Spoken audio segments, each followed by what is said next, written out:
In the morning when I'm driving, I really come alive when I listen to my Ronnie, I listen to my Ronnie Q. They are rare and they are few who can compare with Ronnie Q. So grab a chair, she's coming through. She's on the air, it's time for Ronnie Q.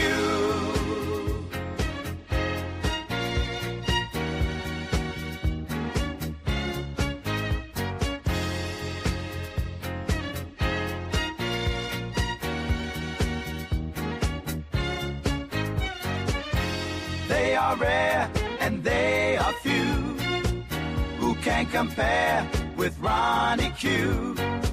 So grab a chair, she's coming through. She's on the air, it's time for Ronnie Q. Ronnie Q. It's time for Ronnie Q. Ronnie Q. It's time for Ronnie in the morning while I'm driving. Ronnie, I really come alive when it's time for Ronnie Q. I listen to my Ronnie. Ronnie, I listen to my Ronnie. It's time for Ronnie Q.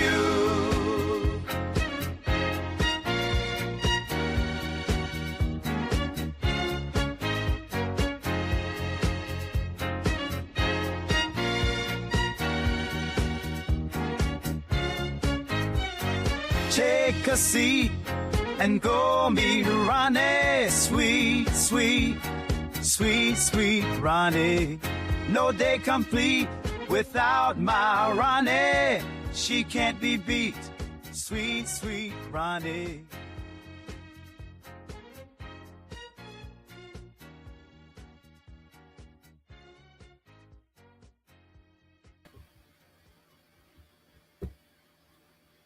Grand Rising, Grand Rising. Happy Thursday. I hope you guys had a great night. Thank you all for being here. Please hit the like on your way in. I would appreciate that. Let me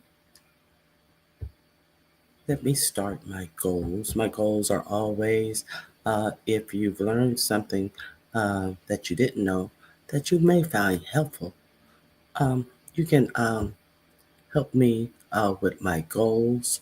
I appreciate that always. One second, please. I apologize for that. I hope you guys are all doing well this morning. And if you guys haven't heard of Reese Waters, I'm pretty sure you guys have all heard about Reese Waters because I talk about him a lot all over here as well. He has a great show. He was talking about something very interesting on his show yesterday. One second.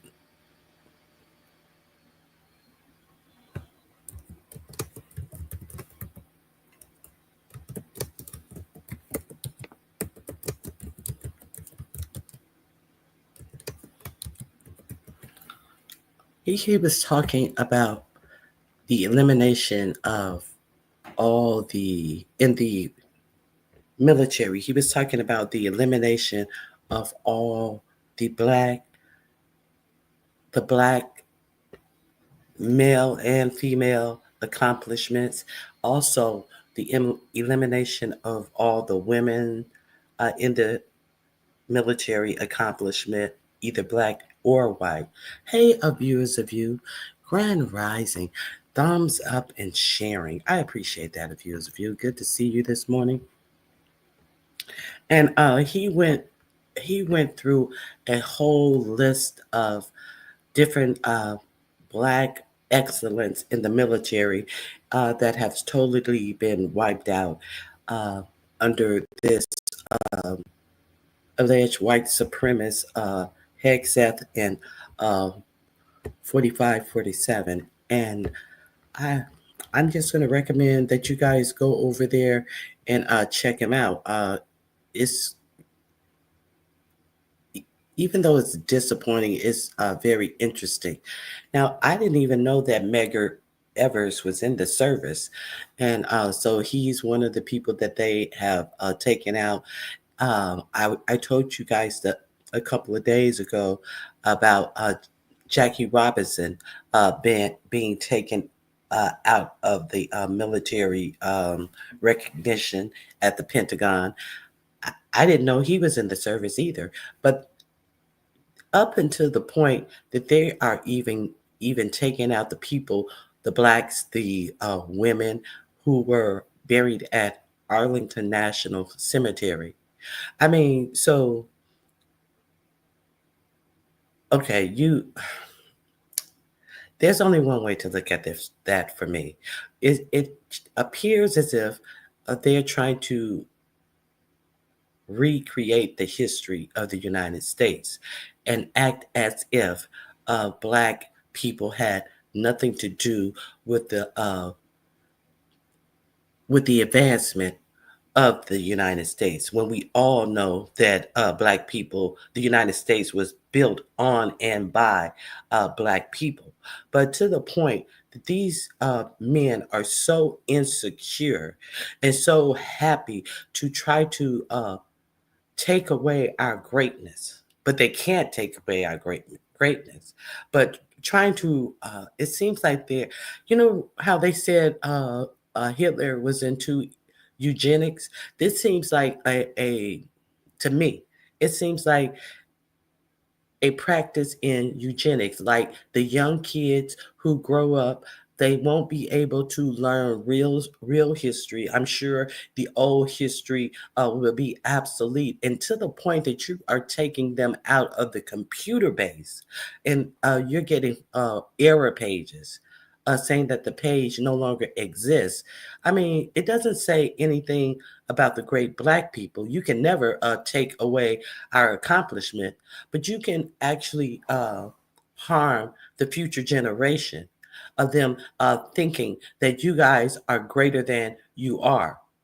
But see, the thing about it is, we they try to act as if uh, Hegseth taking over after Lloyd Austin meant that this unqualified person somehow was equal to a four-star general.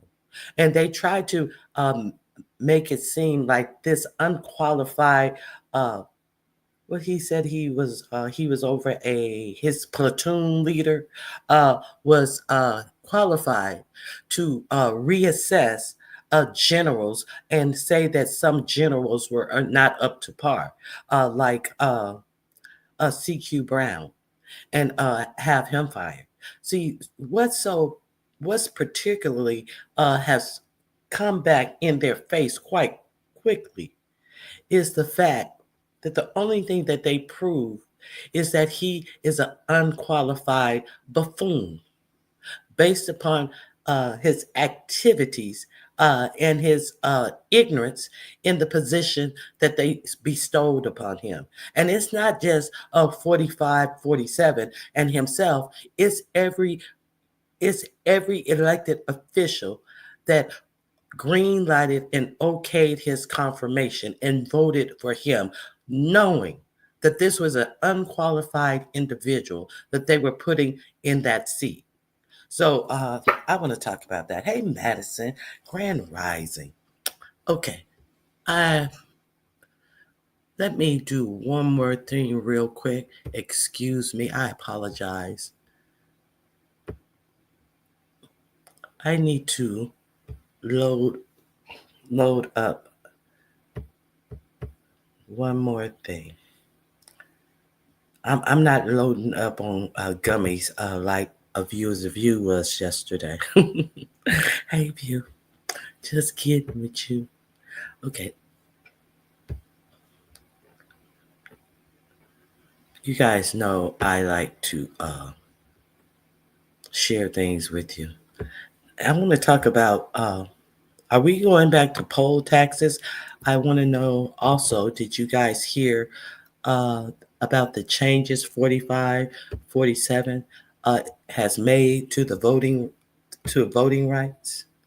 Um, is this a prelude to him stealing more elections, midterms election, if we have them, trying to ensure his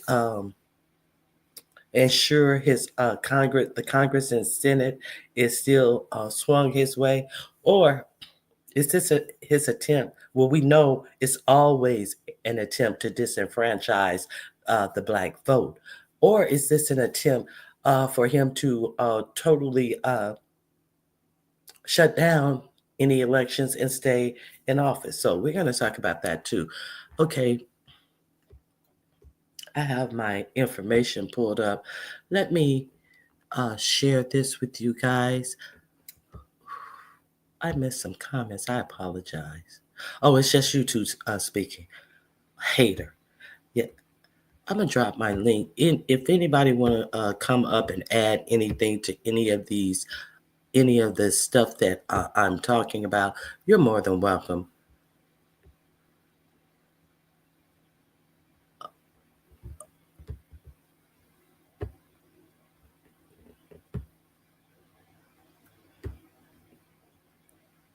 Could you please, everyone, drop down, please, and thank you, and hit the like button. Thank you, Madison. I appreciate you.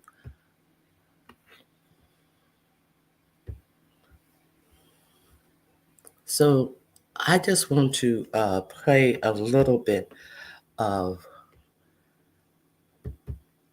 what Reese Water was talking about. And he said he's going to do a 2 parts. This was just part 1 on the series of deleting the greatness. So everything that I'm talking about, you can find in my description box. So let's take a listen and a look at Reese Waters talking about this. Of course, I'm not going to play the whole video. The link is in the description box under deleting greatness. So come with me if you would. Let me present this. Hey, M. Renee. And if you're not subscribed to him, go over there and check him out. Veterans Rage Against DEI Purge is the title of this video.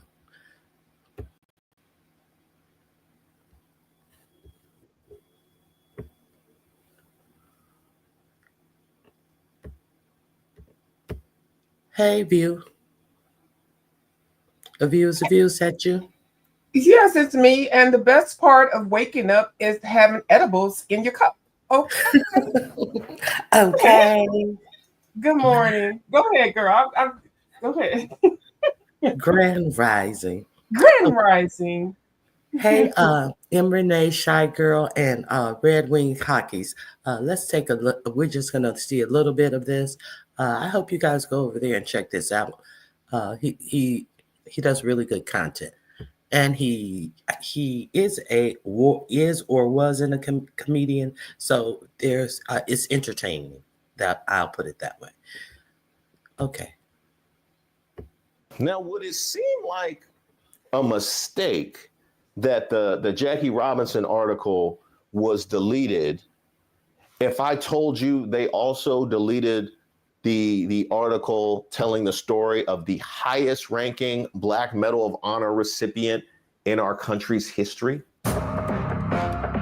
Okay, so this man does the story on Medgar Evers. I did not know. Let me see. Let me go right here. Here we go. And what's that shirt? A Mega Sci-Fi shirt he has on view? A Mega Sci-Fi Q dog. Yeah. This appears to be a white guy. I don't know. It is. They are some white omega 5 Psi, but I don't know anything about that one. I saw them with some homeless people with some fraternity and sorority shirts on because people donate their things, but actually donating fraternity and sorority paraphernalia to the Goodwill is not a good look. But anyway, I don't know why he has that on. He may be well, his mother worked. His mother worked for Medgar Evers. That's how he knows the family, and he said especially his daughter Rhea. So I don't know. He may know her really, really personally. I don't know, but he's very familiar with the family. Okay, so I want you guys to listen to this one real quick. Just removed the Medal of Honor webpage for Major General Charles Calvin Rogers, the highest ranking African American to receive the award. And it gets even worse. Not only when you go to the website, you'll see a 404 page not found error, but the URL was changed from medal to DEI medal. The same people who told us that taking down Confederate statues erases history are currently deleting Black history. Not even Arlington Cemetery was immune. Their website also scrubbed. On the Arlington Cemetery's website, internal links that directed users to web pages with information about the notable graves of dozens of Black, Hispanic, and female veterans were missing. The pages contain short biographies about veterans like General Colin Powell, the first Black chairman of the Joint Chiefs of Staff, which is the highest rank in the military after the president. Information on Hector Santa Anna, a World War II bomber pilot and career military leader who's been called a hero of the war, has been taken down as well. Visitors to the site may also have trouble finding information as links to major sections have disappeared. It no longer lists pages for African American history, Hispanic American history, and women's history. Now, as disgusting as that is, my first thought goes to people currently serving in the military and how they must be reacting to this purge. But wait, they don't have an opportunity to react to other people's accomplishments being purged because theirs is actively being purged.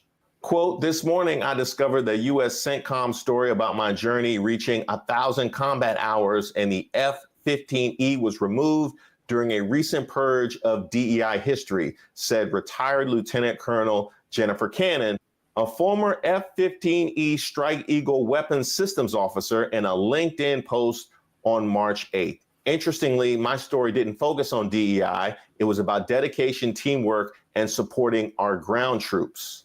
And while in standing opposition. Okay, so that's a little bit of the information that is shared. Let me, I don't want to pay too much of it. Okay, so what do you think about that, Viewers of You? Well,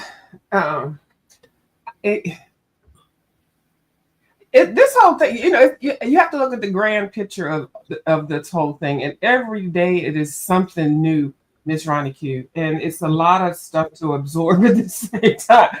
It's just like every day he's just picking a card, like he's playing spades or poker or Vegas. I mean, it's just way too much, and so I really have focused in on a couple of other things. But then when we come to all these things about erasing Black history, like I think it's a building, the Nancy Pelosi building. Like he's trying to erase a lot of things, not just Black history building. He's trying to erase people that his contemporaries. He's trying to erase those things, that people that normally wouldn't get any accolades and stuff like. Huh? Mm-hmm. I didn't even know about that.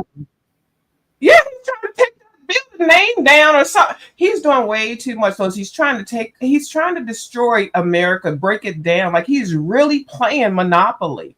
He's just taking that daggone board and throwing it up in the air. He's doing Monopoly, chess, checkers, sorry, I declare war. All those games that we knew about is growing up. He's doing all of this stuff in his administration. It's not even April the 1st. It's not even April Fool's Day. Girl. And we got every day seems to be April Fool's Day. It's way too much. So I can just answer one thing and be like, okay, well, this is what it's so much to absorb at the same time. It's right. It is a lot. Now, he's been working. Of course, he's been working on this since day one when he signed that Yes. executive order. So Yes. it's not like he hasn't been working on it for a while. And a lot of people don't realize. Okay, so the only way to okay, he also declared a state of emergency, and the only way that Congress does have the right to end the state of emergency. So he did an executive order his first day, uh, and called the southern border.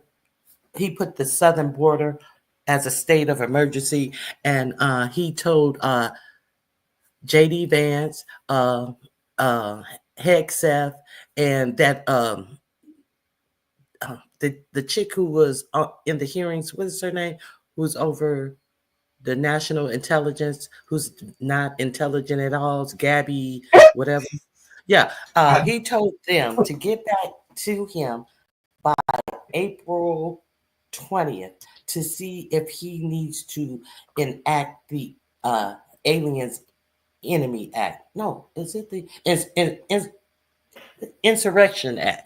Now he's already have us under a state of emergency, and do you think that these three who was on that insecure call, and he specifically asked them to go to the southern border and see if he needs to enact that. So what do you think those three numbnuts are going to do other but tell him, yeah, you need to enact that?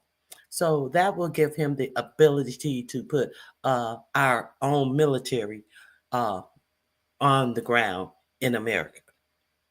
He's doing way too much. Now we're supposed to get a shield across their own country, and now we're gonna have a nuclear war with Iran. Like he's picking things. Like he's just doing way too much. We hadn't really messed with the Iranians since 1980s or something. Because I remember that in college. I don't even remember the details, but it's just very hard to keep up with. And he's messing with the Social Security, and the insurance, and I mean, every day you wake up, it's just scary.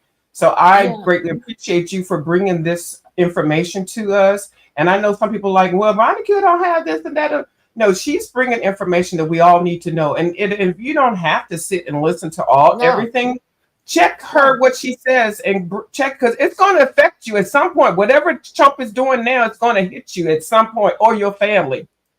But you know, if you're not aware, when you wake up and it has hit you, you're gonna be lost and be like, oh, I don't, what happened? Oh, your food stamp card don't work, and your cash app don't work, and you get them kicking out of Section 8 like most of these bitches don't hear on the YouTube. Oh, okay, yeah. Then you'd be like Pizarro. Oh, okay. Okay, anyway. And when you like Ness, and they coming and they swooping you up, ICE coming to swoop you up, and next thing you know, you on a military flight to El Salvador, because he said, Ness, you better say, Ness, remember Ness said she had a Tesla? You remember when Ness got a Tesla too? No, that was way back when she first came back to YouTube. She said that she had a Tesla, and allegedly she crashed it on the freeway. Remember, she first started coming live on that new job of hers. And I remember she was driving. She almost hit somebody. Oh, she actually did. She almost run over a boy. It's too much. No, that was recently. That was in her second. You know, she was without a car for a long time, but she said that she had a Tesla, and you better not look at a Tesla, Ness, because 45, 47 and already rescinded y'all. What is it? What did they give you? These when you come in here for America? When you come in from different. What is it called? What am I trying to say? Not citizenship. Yeah, basically citizenship. He's already rescinded that from Haiti, from Venezuela, and a couple of more places. And bitch, if you go near Tesla, you may find yourself up in Venezuela, because he said that you people, them people out there messing with them Teslas, should find themselves in a nice little prison in El Salvador. So bitch, you better go somewhere and sit down and tread real lightly. I'm telling These you. Tesla people get on my nerve. Didn't Pizza with the Tesla too? Didn't she have a Tesla and she wrecked it? Mm-hmm. What? Mm-hmm. What is all these broke ass bitches on here talking about some No. goddamn Tesla? And then talking about she need gas money to go to go fill up her Tesla. I don't know. It's an electric vehicle. It's It's I was like, I thought it was electric. Oh my a god. total electric vehicle. A lie, don't care who tell it. Mhm. I look Okay, go forward ahead. to watching these sick terrorist thugs get 20-year jail sentences for what they are doing to Elon Musk and Tesla. Perhaps they could serve them in the prisons of El Salvador, which have become recently famous for such lovely conditions. That's what. Now, so do you? If he's saying this out loud, and these are Americans who are protesting, and now they're trying. This dumb Pam Bondi said that this is domestic terrorism to protest Tesla. If people are, nobody's telling nobody to set anything afire. That's vandalism. That is a crime within itself, outside of protesting. But now they're trying to say that this is domestic terrorism to protest Tesla. And saying that you should go to jail for 20 years and then he'll send you to us. So you think that he will not send an American citizen to El Salvador for real? That's what I want to know. Well, this man is so delusional. So I think he would. I think he would. I think definitely. Yeah.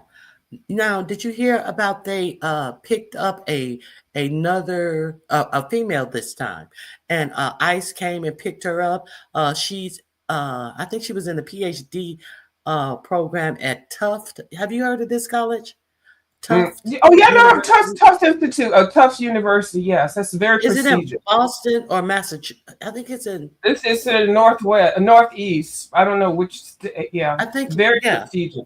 Mm-hmm. So she wrote an article and 1 year ago, on the day that she got picked up by ICE, and her neighbors, and they said that this is like a sanctuary place. They had her neighbors on the news, and they was like, "What's going on? This is like a sanctuary for people." She had a student visa. They have revoked her student visa, and they said that she was a Hamas advocate for Hamas. But the only thing she did, she wrote a paper about having humanity towards the Palestinians and what they are going through. It seems like they're cherry picking situations. It seems like a whole bunch of cherry picking out here. Who's going to go and who's going to get picked and who's going to create sensationalism. It's just a freaking mess. They are the ones who are actually creating the sensationalism, because they are marking these people as terrorists, as gang members, and they cannot say any laws that these people have committed. They have not charged her with anything, but they just lie. You see, we see that they are liars in this thing that's going on right now. They just lie, and just you cannot. You cannot support who you want to support, and then they say these drastic things. She's a Hamas supporter, and they have nothing. Okay, so just like the other guy that they rounded up, Khalil. Oh, I forget his last name. Just like him, they said the same thing. So now, where is she? They rounded her up, and she is in Louisiana ICE facility as well with him. And now you see what they did at Columbia, right? No, I haven't. What happened? Okay, so they rounded up the first guy.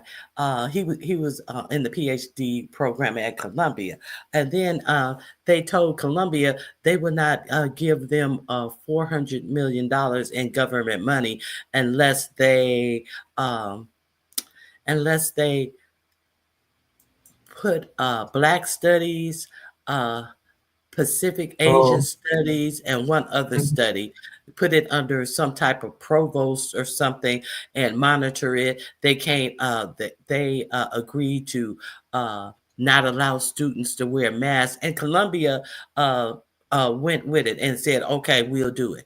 So, and they say they have 60 more colleges that they are looking at holding government funding back from.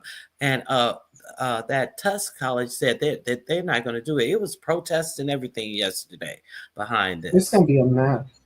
Yeah, Yeah, so they're just trying to erase history, and they're trying to, like I said, they're cherry picking. And so you said that was the first round, and they're gonna go through some other colleges to do the same thing.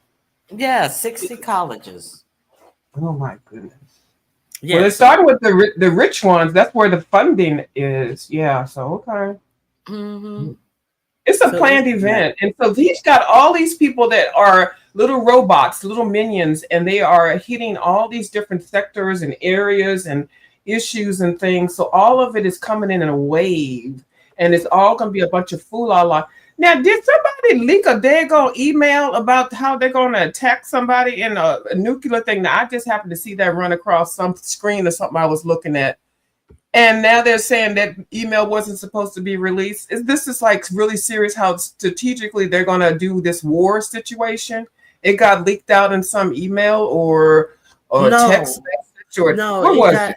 it got I covered that yesterday. It got Okay. that's all over the news.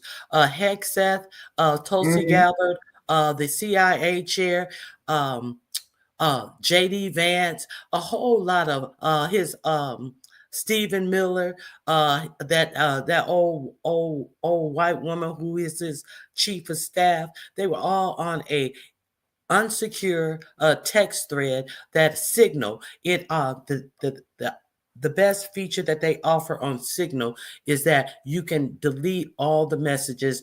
You can set up a time and you cannot retrieve the messages after they've been deleted. And Hegseth, they were all on there talking about that strike that they did with the Houthis a couple of weeks ago. He was telling them the planes are going to take off in 2 hours, and this going to be this type of plane, they're going to strike Yemen, and then he gave them all the times and what exactly they were going to strike them with. Mm, Also, and this is before the planes even got off the ground, and that's mm, why they have been doing so many hearings on them. And first they acted as if this was not classified information. How could it not be classified information when the planes haven't gotten off the ground and this site is a unsecure site? And one of the people that was on the thread was over in Russia, so they already tell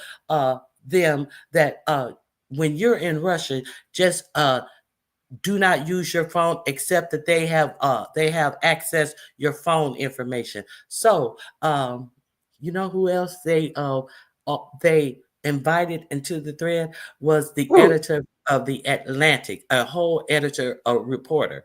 And they didn't even he's sitting right in there as they doing these plans, and he thought it was a joke at first. He thought that somebody was trying to punk him and try to embarrass him and stuff. So he just sat there in the gut and waited and listened. And he was like, "Oh, this can't be real." When mm, he's laid out, "Oh, we're gonna do this at 2 o'clock," and blah blah blah. And then he was like, "Oh, first, we got our first site.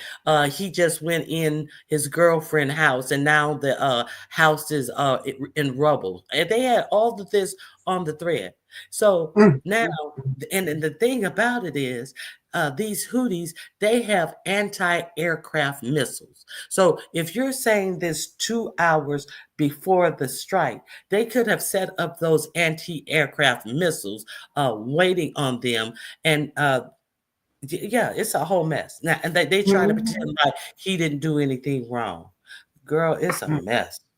So Every day you turn around and look, and it could change in a moment's notice. And then they do a lot of deflection. So we don't really know what to focus in on. It's just like a needle pin. You know those little red things, the little when you're sewing, and the little tomato looking thing, and you're poking pins and all around. That's how I feel like the United States. Yeah, pin cushion, right? Because you don't ever know where the next little needle's gonna come in there. So you just, I don't know, just pray and just. Steve Bannon, who was over his last administration, said that that's their plan.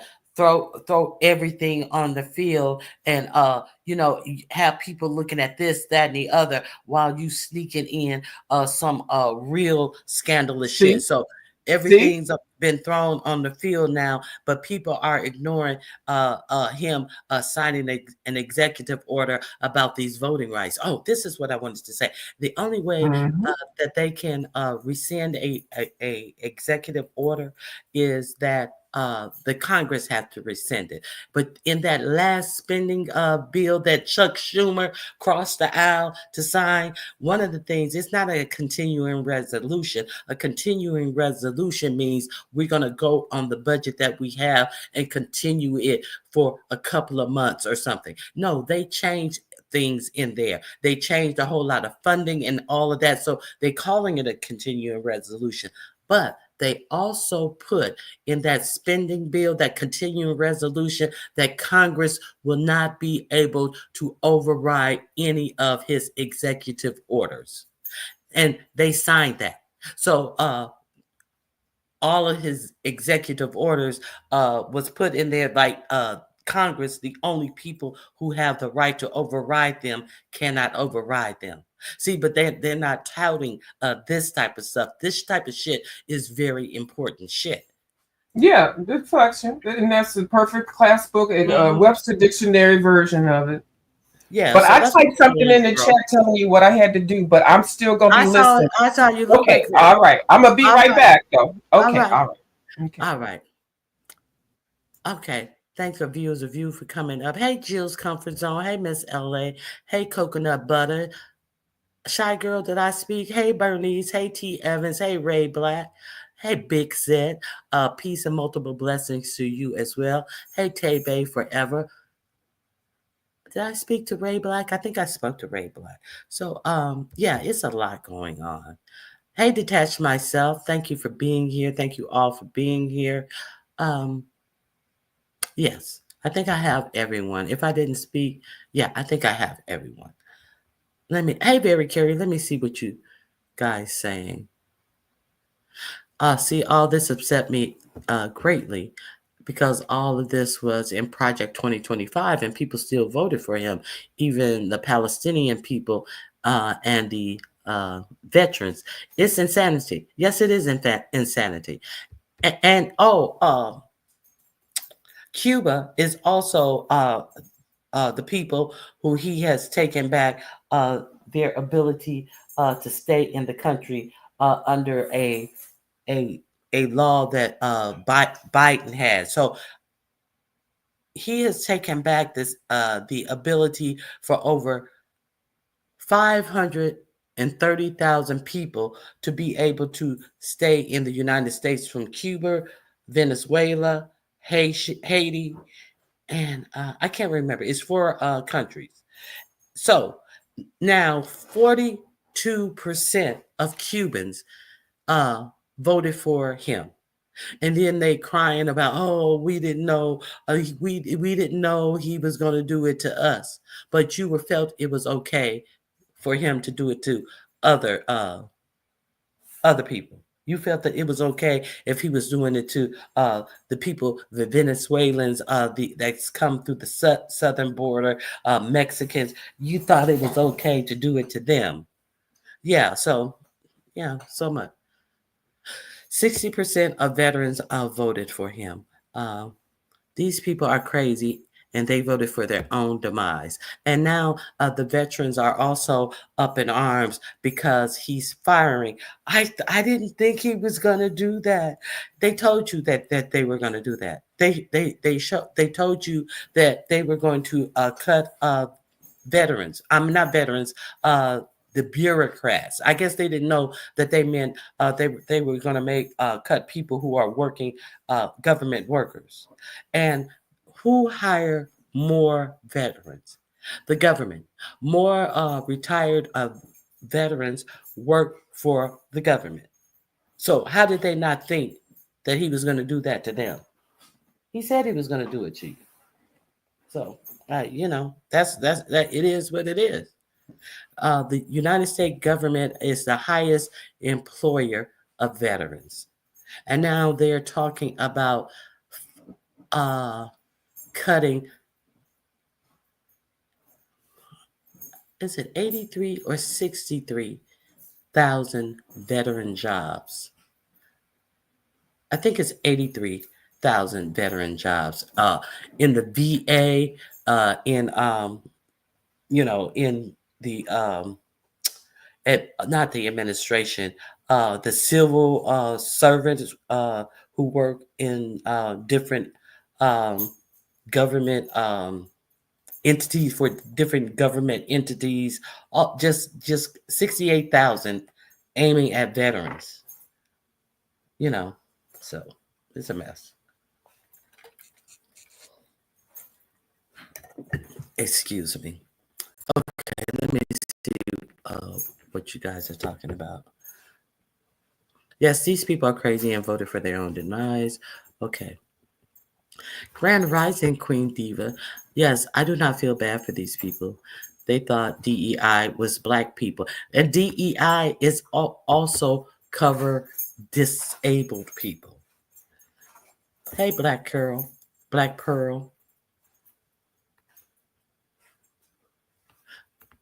You're exactly right. Veterans are DEI. Women are DEI. Gays are DEI. Blacks are DEI. Oh yeah, they just thought that was a black thing.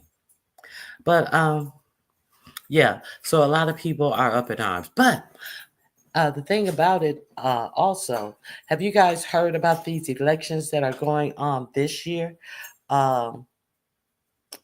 There's a state Supreme Court election in Wisconsin that the Muskrat is throwing a whole lot of money at to get this Trumpist judge in the position. He is also paying $100 if you go and sign a petition. He can't straight up pay you for your vote, but he does it under the guise of, if you sign this petition, I'll give you $100. And I think if you bring somebody else in, they'll give you another $100. So he's trying to buy the vote for this Republican MAGA judge to win the Supreme Court. And it's very important because if that MAGA judge wins, the MAGAs will actually control the Supreme Court in Wisconsin. So they're really trying to win that seat. In Pennsylvania, there was a surprising upset of somebody who was running for, I think it's a state Senate seat. And that's where it's in a district that 45-47 won by 15 percentage points. And that seat flipped from red to blue. So that's now he won by 15%, a total a red district. And now it has flipped blue. So the simple fact that these Republicans who are currently in office are going behind everything, not doing their jobs, not speaking up about all the unconstitutional things that 45 and 47 is doing, in fear of Musk pay somebody to primary them, which means another Republican to go up against them. Musk said he would finance somebody to go up against them in the primaries if they don't do what he likes them to do, which is everything that 45-47 wants him to do.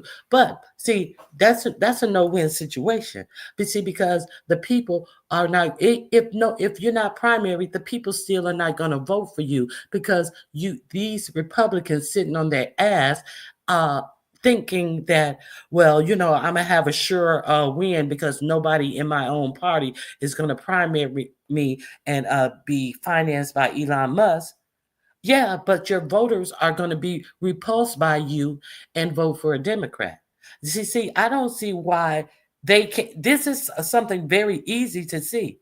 They're not showing up to their own town halls right now because they can't take the backlash and the questions of their constituents asking them or telling them to do their jobs. This is why we sent you here. Why are you bowing down to this? And they can't go up and say their little talking points anymore. They're being challenged by their own constituents. Now they're running scared. Now they don't know what to do. Now there are 2 seats also in Florida. It was a sure seat.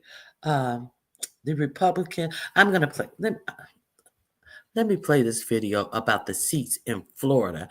It's 2 seats in Florida that are unexpectedly looking like they're going to turn from red to blue as well. And you should hear the stuff that this Republican who is in a safe district, he was doing some type of I don't know if he was doing some type of meeting or something, and he was telling women, this was after there was a lot of protests about Roe versus Wade, and he was telling the women in the audience that I better not hear a peep from you. I mean, I better not hear you breathe, and if I do, you're being thrown out. Yeah, he actually said that. Let me find this. I have it in my notes. It's in the description box.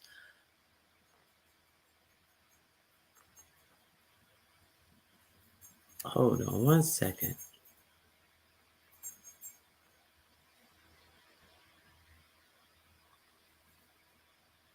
Oh man, I don't even know where I put it. Okay, here it is right here.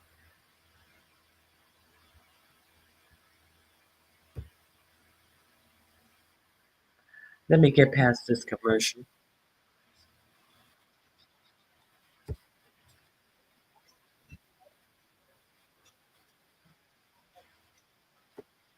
Okay, let's check this out. If you're not subscribed to the Midas Touch, the Midas Touch has overtaken Fox News, and they're not happy about it. And their web page, rather, they're not happy about it. Their podcast has overtaken Joe Rogan's, who's been #1 for years. Independent media. Go over there and check them out. Let's hear this story about Florida. Now, they're trying to get these 2 seats, but we know that Florida, the Florida people that we're familiar with in the beef sector are too ignorant to get off their asses and go vote, and they don't want to complain about something. So I hope that this is not in South Florida. I don't know exactly where these districts are, but could a ruby red congressional district in Florida turn blue? Momentum seems to be gathering for the Democratic candidate in this special election. His name is Josh Wheel. This from, of all places, Florida Voice. Democrats putting up a fight in Florida Congressional District 6. Early voting data shows where Republican, a very unpopular ultra MAGA Doge extremist by the name of Randy Fine is facing Democrat Josh Wheel, who is a public school teacher. A massive cash disparity we're seeing, as well as people are really going to Josh Wheel's side here. People are very nervous that this Randy Fine is going to Dogify Florida 6th Congressional District. We're seeing even people like Steve Bannon terrified. This is what Steve Bannon said on his podcast, The War Room, the other day. Let's play it. Was it Florida 6? Waltz's district. Trump won that district by 30 points in November. I'm old enough to remember when he won in November by 30 points. We have a candidate that I don't think is winning. That's an issue. That issue he's talking about is, again, Randy Fine is a state senator in Florida. The seat being held by Waltz, who he was referring to, is Mike Waltz, the national security advisor, who you probably know best right now for the individual doing the fist bump emoji, American flag emoji, flame emoji when leaking our war secrets and war information on a group text thread with others in the Department of Defense and within the Department of National Security.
Now, let me show you over here just some videos of Randy Fine so you can see who he is. Randy Fine is someone at a hearing, and why he's also so unpopular. There's a lot of reasons. At a hearing over women's reproductive health, he looked at the women and he said, if you dare even... I'm sorry, I was on mute by mistake. Okay, so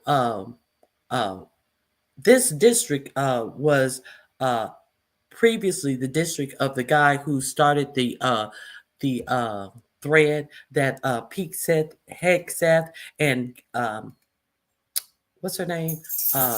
Chrissy, the NIH woman. What is her name? Tulsi Gabbard was in, and JD Vance. He opened that thread. He used to be in this district himself, a district that 45-47 won by 30 points, and now people are protesting with their votes, and they are afraid that this seat may turn blue, as well as the other seat that is open in Florida. So then 45-47 goes in and do an executive order about voting rights. We're going to look at that as well, but let's continue. And breathe, I'm going to have you arrested. Here, play this clip. The sergeant staff has been pre-authorized to remove people. There will not be warnings. You'll be removed. If I can hear you breathe from my seat, that will be the standard. So I would encourage people to keep that in mind. We're going to have a hearing. We're going to hear from these folks. It's going to go for as long as it goes, and then we are going to be done. And don't test me. I'm sure you won't like the outcome. All right, members. Don't test me. I'm sure you won't like the outcome. I'm a big tough guy who hides under my desk when process servers try to serve me with paperwork. This is a guy, he got like a Public Records Act like deposition. It's like, okay, you're a public official. You're going to get those from time to time. The dude was hiding under his desk from the process server. Here, watch this.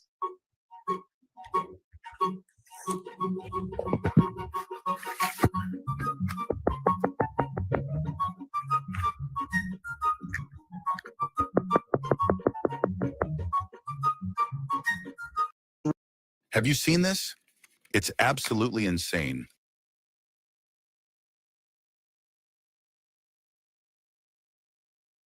Hold on, let me get past this commercial. This is the guy who's making inroads on him. Right now in this race, what are you seeing on the ground, my man? Yeah, people are excited. We have a real race here. We've known from the beginning that, this is a district that has been neglected by the state and national party for a long time. And, if we were able to handle our business, get our fundraising right, build the right campaign, that we'd be able to get a real response from people. And, then January 20th happened. Then, we've got all of the executive orders, the fast and furious barrage against, the infrastructure of our nation, public services that residents here rely on. It's a district that's 25% age 65 plus. They're not happy about massive cuts to the Social Security Administration. They're not happy about cuts to veterans benefits, Medicaid, Medicare. They're feeling the impact immediately. And, we've been here with them the whole way, making sure that So now they see that, hey, people may protest with the votes, and it looks like this is what is actually going on. Okay, so there's Wisconsin, Pennsylvania has already turned a red seat blue. That was red by a large number, and now they're looking at these two seats in Florida. These are special elections, so I think one of the seats is Marco Rubio's, because Marco Rubio was a senator and now he's in the administration, so his seat is open. So there's a lot going on. Now, there are a couple of more things that I want to talk about. Let me get back to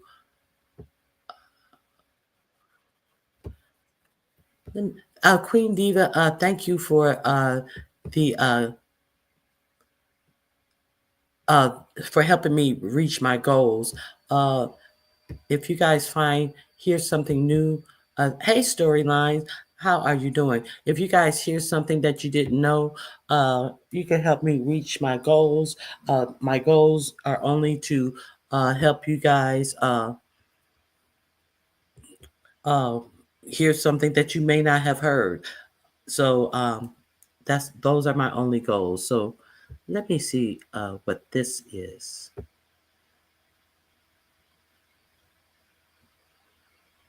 Oh, that's my link to join the channel.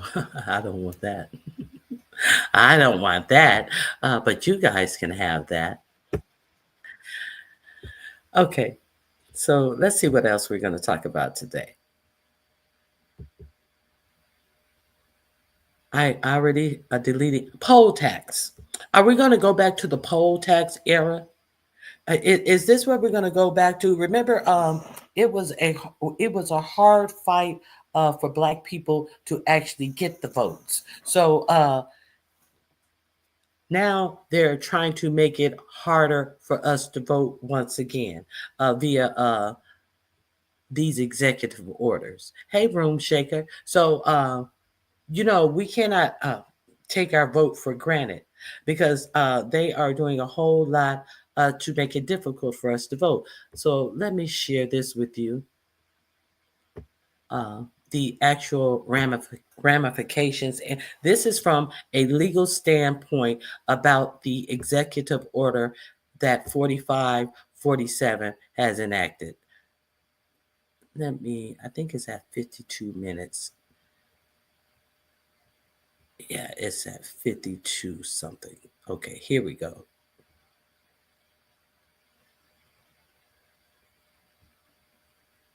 Okay, let's talk about it. And they're going to explain to you exactly legally what he has been doing with this executive order and what it means for us.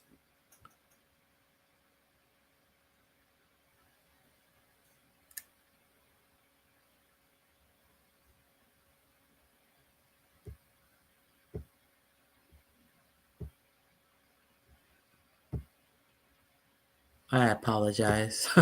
I thought I opened it up. Let me open it up again.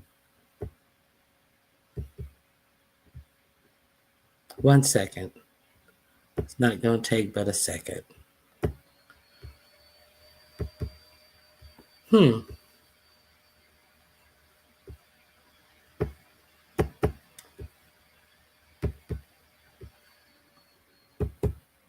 I may have to reboot my computer. Damn. Damn. Okay, stay here. I'll be right back. I apologize.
Oh my God.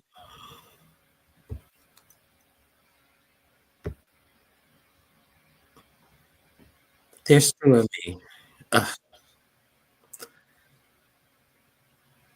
Hold on.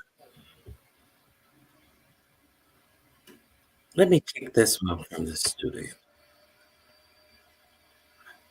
I can't. I don't know what's going on. Let me see if I have an echo. I see I have an echo. Do you guys hear an echo?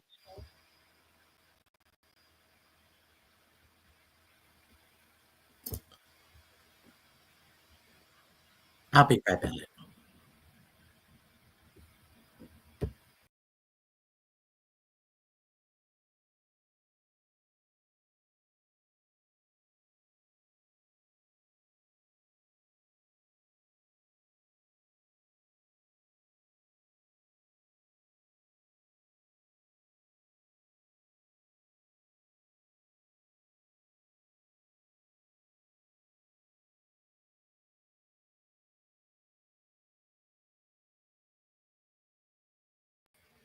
I'm back and I'm alone. Thank you guys for waiting on me. Okay. I don't know what happened. I had to reboot, and then when I came back, it was more than I was doubled, and I could hear an echo. I appreciate you guys waiting on me. So let's get to what I was talking about these poll taxes. Let me share my screen with you guys. I appreciate you. Hey, Silky Black. I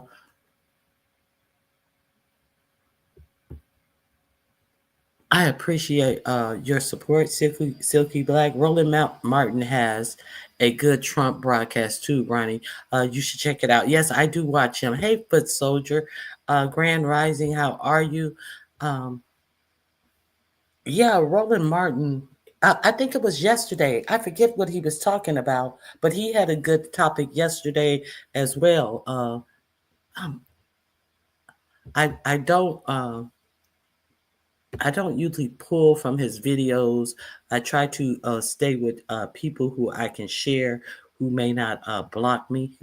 Or let me share this with you. Hold on 1 second.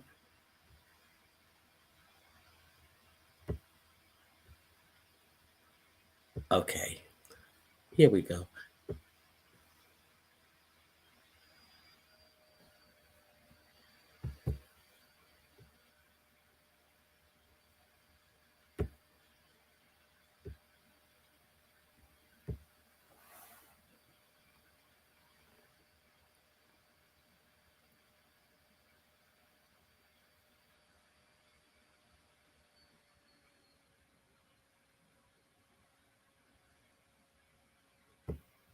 Yeah. Okay. I found it. Okay. Here we go.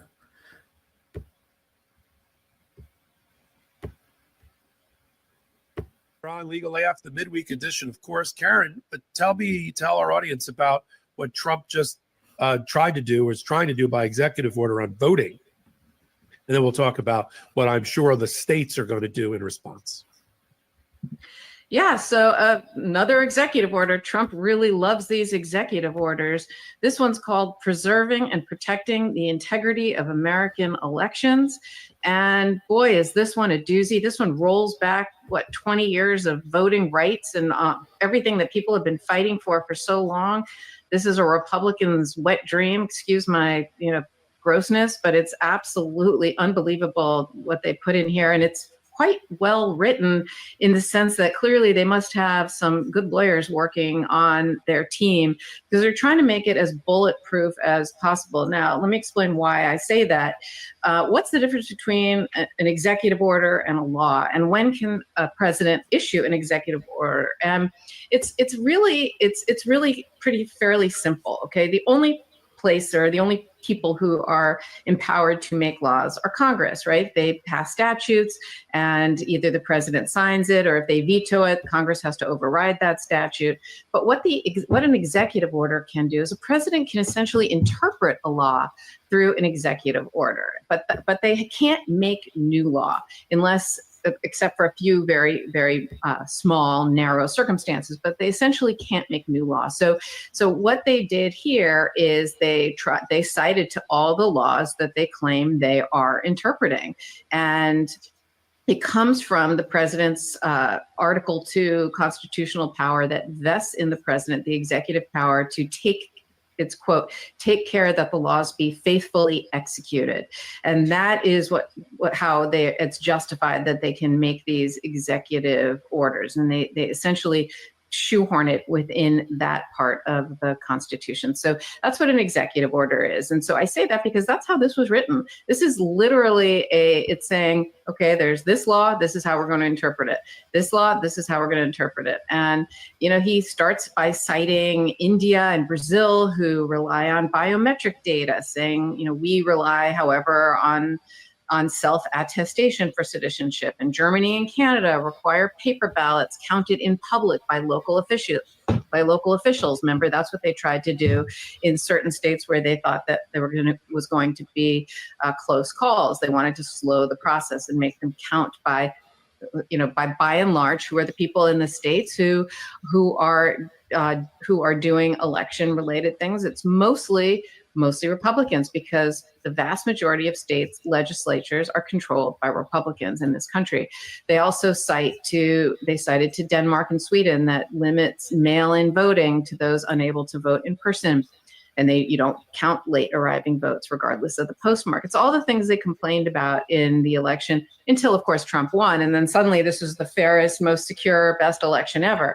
But they were setting up all these issues, basically saying we want to require identification, citizenship, in person. They don't like mail-in, all these things to restrict people's access to voting. I mean, look, nobody wants anyone who cannot vote and should not vote to vote. That's not.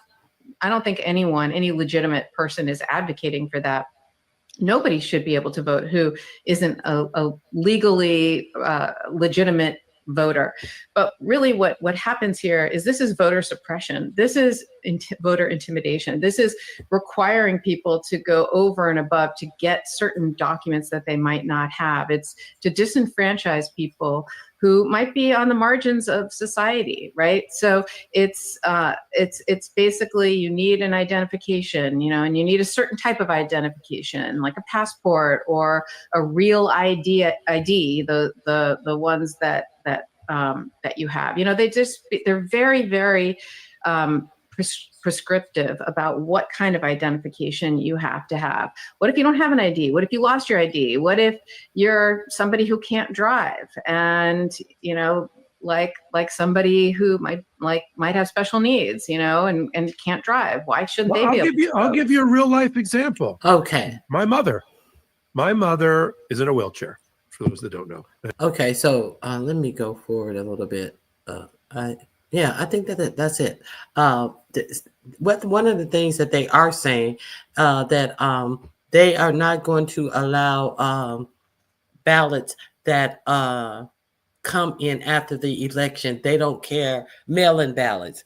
Like if you mailed it a week before, and you know that they have cut people from the post office, and it doesn't get there before the actual election day, but it could be stamped by the post office 2 weeks before election day, and it get there one day after the election. They're going to throw those ballots out where they used to count those ballots. So let me share another screen where it's not so much where they make it a little simpler. I think it's this one. Okay, here we go.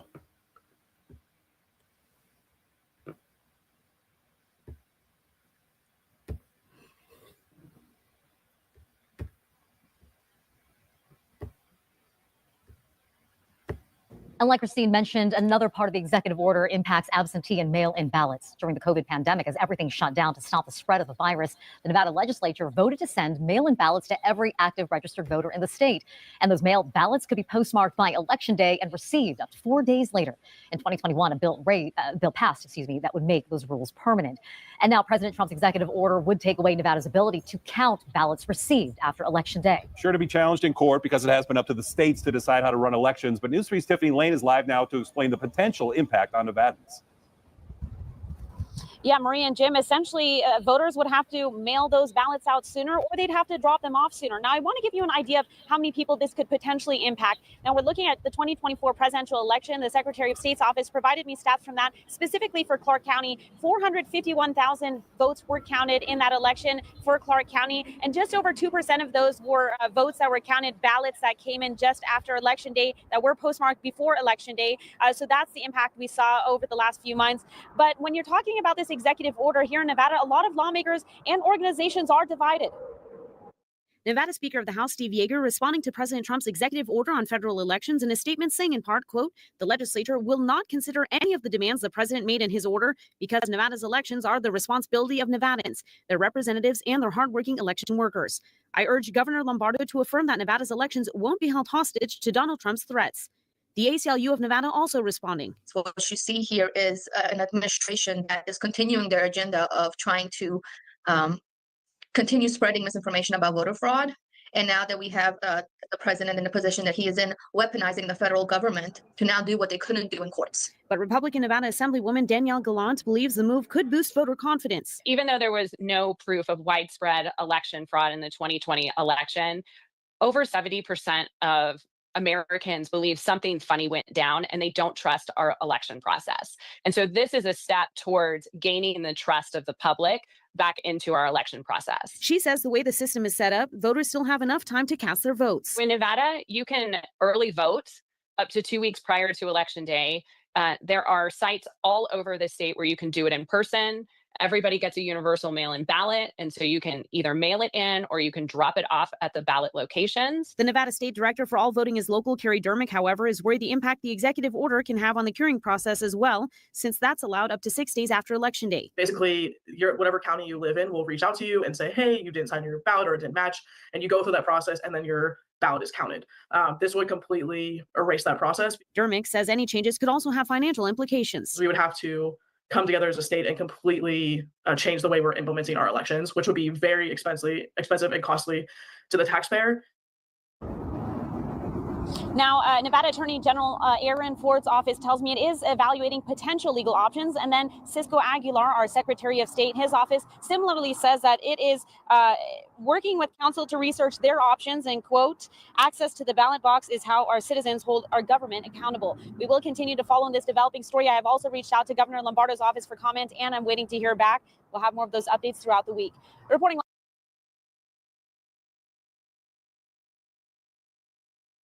have to make extensive changes. And now, what about all these states' rights? They when it comes to everything else, abortion rights, they want to leave that up to the states. Educating your child, they want to leave that up to the states, but they want to interfere in your ability to vote. State election boards cannot determine what they want their rules to be. One of the other rules that he is putting in effect, that they are allowed to ask you your citizenship at the voting booth. You know, California has a distinct law that they cannot ask you your citizenship. I don't know if you have, I think you have the ID in California, but they wanted to distinctly have to ask people, are you a citizen? So that's one of the other things that they are putting on the ballot. Now, I remember when I first started voting, we didn't have to show no ID to go vote. We didn't have to have no voting ID card. You know how you register your ID, and then they send you a little thing back, and you got to take it to the polling place with you to show that you verified your ID through their actual system. We didn't have to do any of that. We had to go up there. We find our name on the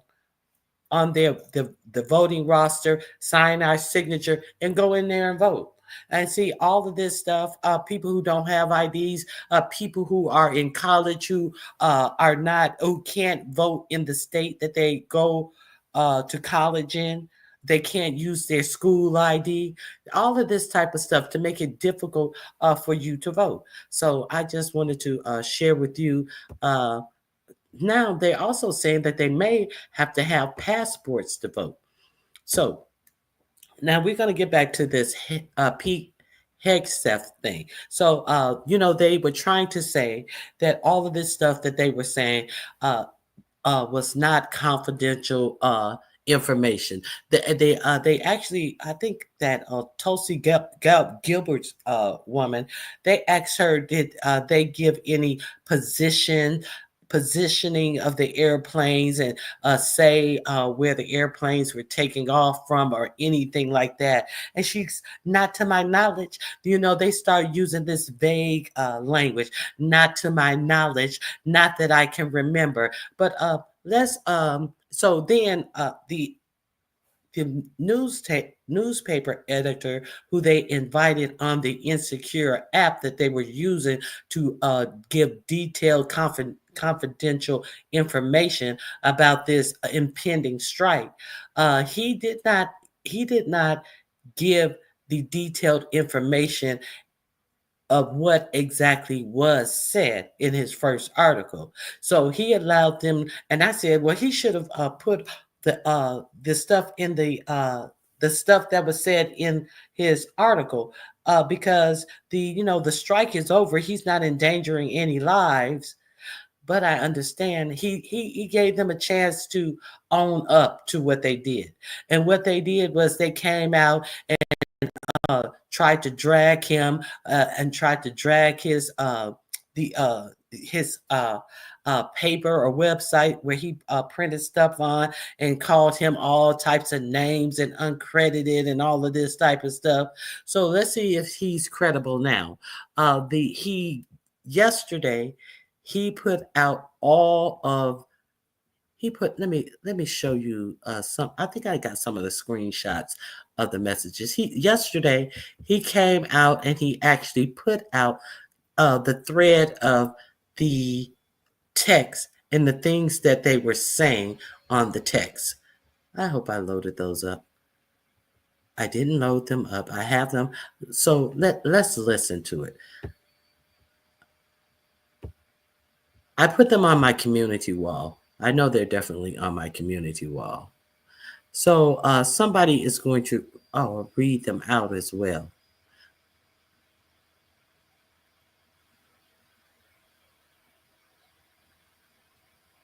Here we go.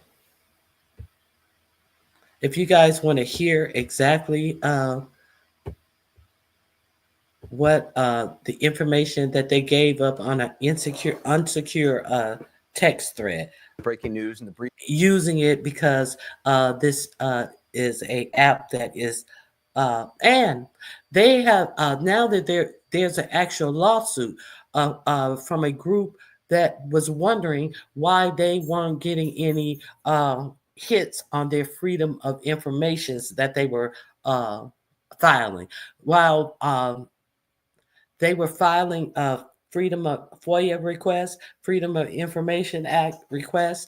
They were getting very little back. And come to find out, there seems to be many agencies that are using this secret thread, back channel thread. And the problem with this is that all of this stuff that they're doing on these threads, it's supposed to be archived in the White House. They're supposed to be taking notes of it, and it should be available to the public. But what they're doing all of their work on an app that permanently deletes all the things that they're doing. This is the reason why they're using this app.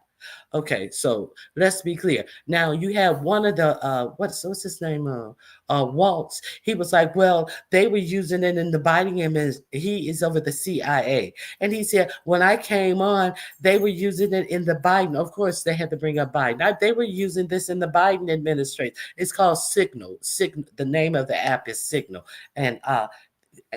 but they told you can use it to set up meetings and things like that. They did not say that you can use it to have meetings about what you are setting up meetings for. You cannot do your meetings on there and not have any notes of the meeting. You cannot broadcast confidential information about military strikes that you're supposed to have in a shiv where no one can access this information and intercept whatever you're about to do on this strike. So let's listen to it. Let me see if I'm sharing this with you. Okay, I'm sharing it.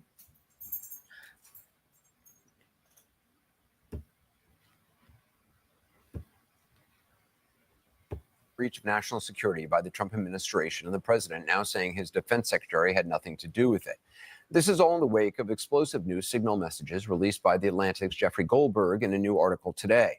Now, first, to those newest details reported by Goldberg, he says because of what the president and members of his national security team said after his first story published. Nobody was texting war plans, and that's all I have to say about that. It wasn't classified information, so this was not classified. There was no classified material that was shared in that So then signal if there were no, chat. my communications, to be clear, in a signal message group were entirely permissible and lawful and did not include classified information. And Goldberg writes today that while he initially declined to report the specifics of the military plans he was sent, quote, the statements by Hegseth, Gabbard, Ratcliffe, and Trump, combined with the assertions made by numerous administration officials that we are lying about the context of the signal texts, have led us to believe that people should see the text in order to reach their own conclusions. Now, we thought it'd be useful to hear some of the text conversation that was exchanged via Signal. Using artificial intelligence software, CNN has created an audio version of the group chat. The voices used are reading the text neutrally. No attempt has been made to imitate the actual voices of the officials or alter the text exchange in any way. Even typos are read as they are in the text. Now, present on the Signal chat, in addition to the reporter Jeffrey Goldberg, were National Security Advisor Mike Waltz, who admits he accidentally added Goldberg to the chat, not Vice President or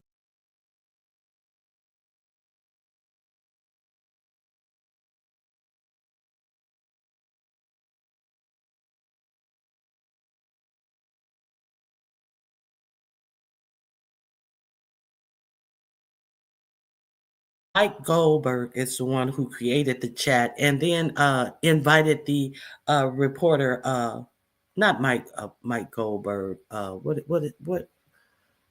is his name? I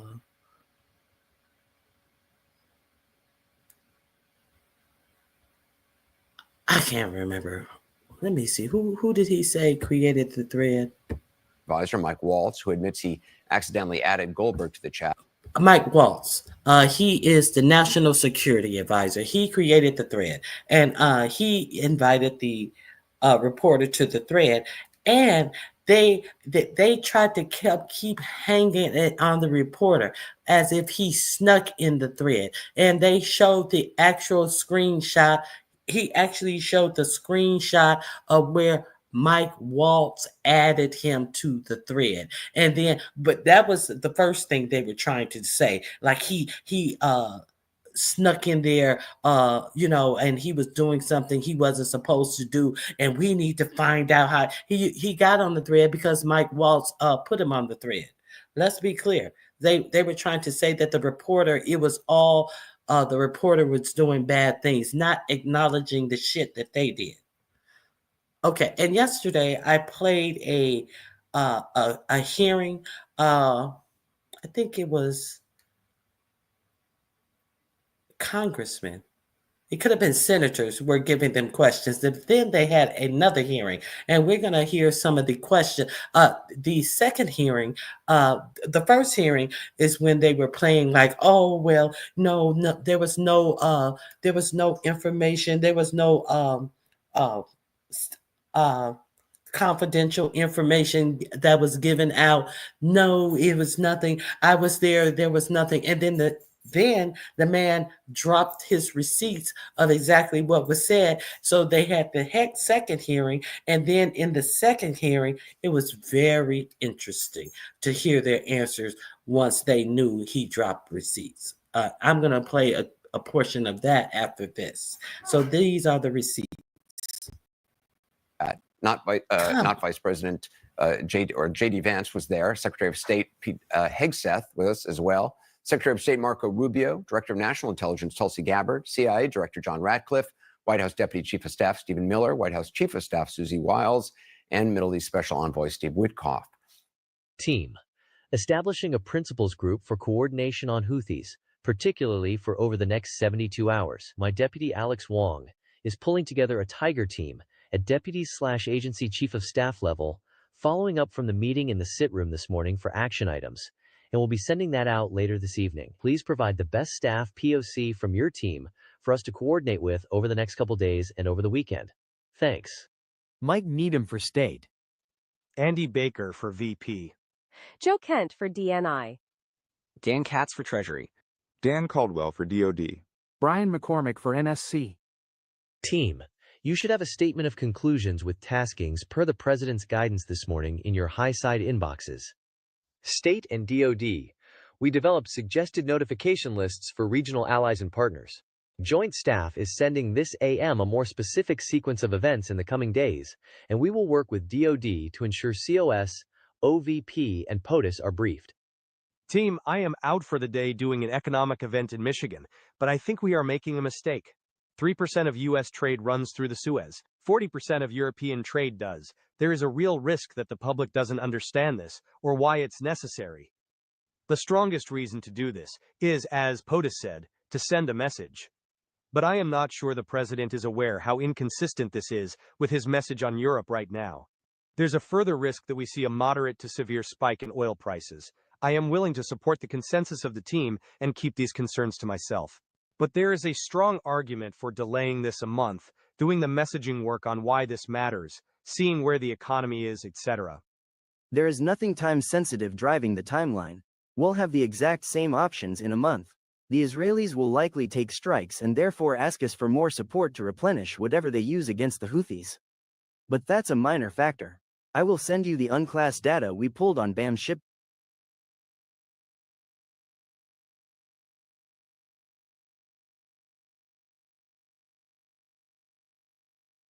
Okay, so I'm holding it right here.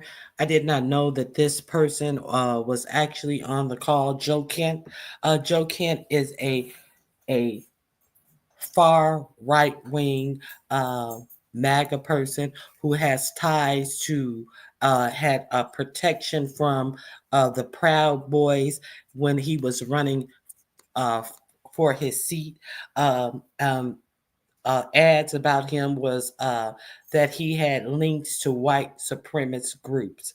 Let's be clear that they are alleging that a Christian crusade tattoo that Hegseth has on his chest chest that is almost bigger than his head is also a tattoo that the far right wing supremacists use as well. So these are the type of people who are so ignorant that are out there giving our information, who have these links to these far right extremists. Let's continue.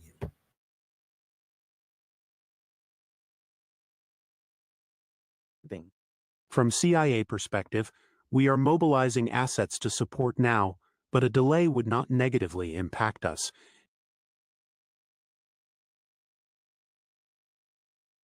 Okay, so this John Ratcliffe, the CIA director, when they were asking him before the receipts came out, he was like, oh no, no top secret information was given out. Now you see him actually talking some top secret information, and he has no plausible deniability when they go to the second meeting, the second meeting that they're going to have with the senators, and watch him try to have some righteous indignation towards these people and try to go off topic, and watch how they keep him on topic.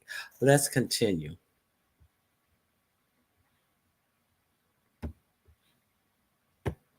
And additional time would be used to identify better starting points for coverage on Houthi leadership. VP, I understand your concerns and fully support you raising with POTUS. Important considerations, most of which are tough to know how they play out. Economy, Ukraine peace, Gaza, etc. I think messaging is going to be tough no matter what. Nobody knows who the Houthis are, which is why we would need to stay focused on 1.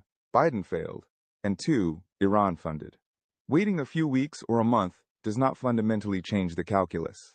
2 immediate risks on waiting. 1. This leaks, and we look indecisive. 2.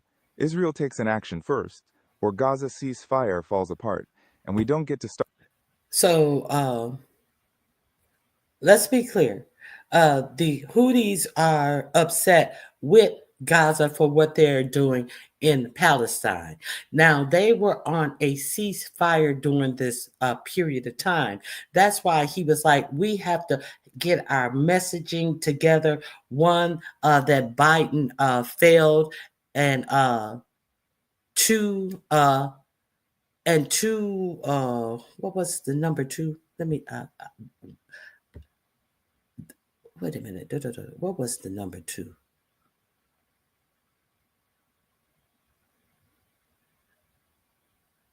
They were trying to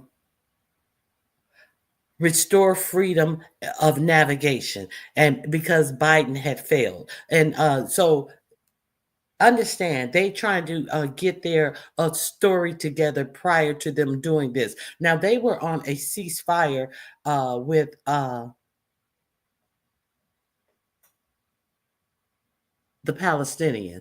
So they are, and then they said one thing that could go bad is the ceasefire could end. So which means that they would have the United States would have no plausible reason to have gone in and struck them. And let's be clear that Gaza was the one who broke. I mean, not Gaza. Israel was the one who broke the ceasefire agreement that they had, and the United States was aware. They told the United States that they were going to break the ceasefire agreement, and then they start striking the Palestinians once again during a ceasefire, which means they were not being fired on either. Okay, so are we clear on that? The United States was working. The only thing that this was about was Israel and Palestinian. It was not about any of the shit that they were telling us about Iran. They were striking as proxies for Iran when 45, 47 came out and told the world and on his Truth Social post that any more aggression from the Houthis in Yemen will be looked upon as a strike from Iran, and they will have hell to pay, and they will rain down something like bloody hell and all of this type of stuff. So this is just some bullshit that we are being fed. If you watch my link yesterday, I broke down all of this, how it is being reported that United States is working with Israel to show to basically start a war with Iran. Go check my video out yesterday. So, but they're over here trying to get the messaging together that it's not what it is. Let's go back a little bit to what Hegseth is really saying. We're gonna get to Hegseth. Pay attention to what he's saying. He's yeah, we got to get our messaging. We have to say this. We have to say that. The people aren't behind us because the people don't know who the Houthis are. No, nobody has no idea who they are because you guys are saying that they were blocking shipping lanes and shooting at U.S. ships, and Biden wouldn't allow you guys to shoot back at them. And then I showed yesterday where that was untrue. That strike that they did was the same kind of strike Biden had been doing. But Hegseth came out here and said that they were sitting ducks and the Houthis was shooting at them. And under the prior administration, they couldn't do anything. They could just shoot at some shacks and stuff. And 45, 47 is bringing back a strong military, and they're not going to take that. No. It's all bullshit. I go listen to my video yesterday. I not only did I explain it to you, I dropped the receipts of the reporting on it. I'm just not talking. I dropped receipts. Okay. Let's listen to him trying to set it up. Since the United States people ain't never heard of no motherfucking Houthis. Okay, let's go. Leadership. VP, I understand your concerns and fully support you raising with POTUS. Important considerations, most of which are tough to know how they play out. Economy, Ukraine peace, Gaza, etc. I think messaging is going to be tough no matter what. Nobody knows who the Houthis are, which is why we would need to stay focused on 1. Biden failed, and 2. Iran funded. Waiting a few weeks. So Biden fell and Iran funded the Houthis. That's what we're gonna have to stay on that message. But Biden did not fail. So Biden failed as much as you failed. So his messaging was that Biden failed, and then he came out and told the lie that when he got caught in Hawaii getting off that jet, that we were just sitting. I'll play that to you. What he said when he got off that jet, that Biden wouldn't allow them to strike them, when in fact Biden was striking them as the same way that 45, 47 struck them in this strike. He's a liar. An unqualified liar. Okay. Weeks or a month does not fundamentally change the calculus. 2 immediate risks on waiting. 1. This leaks, and we look indecisive. 2. Israel takes an action first, or Gaza ceasefire falls apart, and we don't get to start this on our own terms. We can. So you hear he says Gaza ceasefire falls apart and we don't get to start this on our own terms. Start what on your own terms? Exactly. I thought that you were doing this because they weren't letting they were striking at you and they were clogging up the sea lanes of trade, which 40% of the trade is European trade. And then you will hear them say that they don't even want to help the Europeans. So we know it's not about the Red Sea, them blocking trade in the Red Sea. We know it's not about that because you guys say that y'all hate that y'all gonna be helping the Europeans. Peep game. You understand what these motherfuckers are saying. If the peace breaks in Gaza, we won't be able to start this under our own terms. This is not about anything that they're telling you about. This is about going to war with Iran. Watch my video from yesterday. Let's continue. Manage both.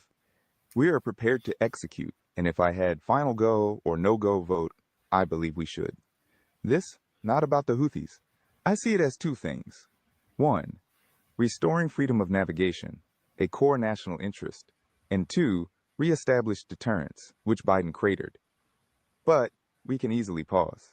And if we do, I will do all we can to enforce 100% OPSEC. I welcome other thoughts. The trade figures we have are 15% of global and 30% of container. It's difficult to break that down to U.S. specific because much of the container, either going through the Red Sea still or around the Cape of Good Hope, are components going to Europe that turns into manufactured goods for transatlantic trade to the United States. Whether we pull the plug or not today, European navies do not have the capability to defend against the types of sophisticated, anti-ship, cruise missiles, and drones the Houthis are now using. So whether it's now or several weeks from now, it will have to be the United States that reopens these shipping lanes. Per the President's request, we are working with DoD and state to determine how to compile the cost associated and levy them on the Europeans.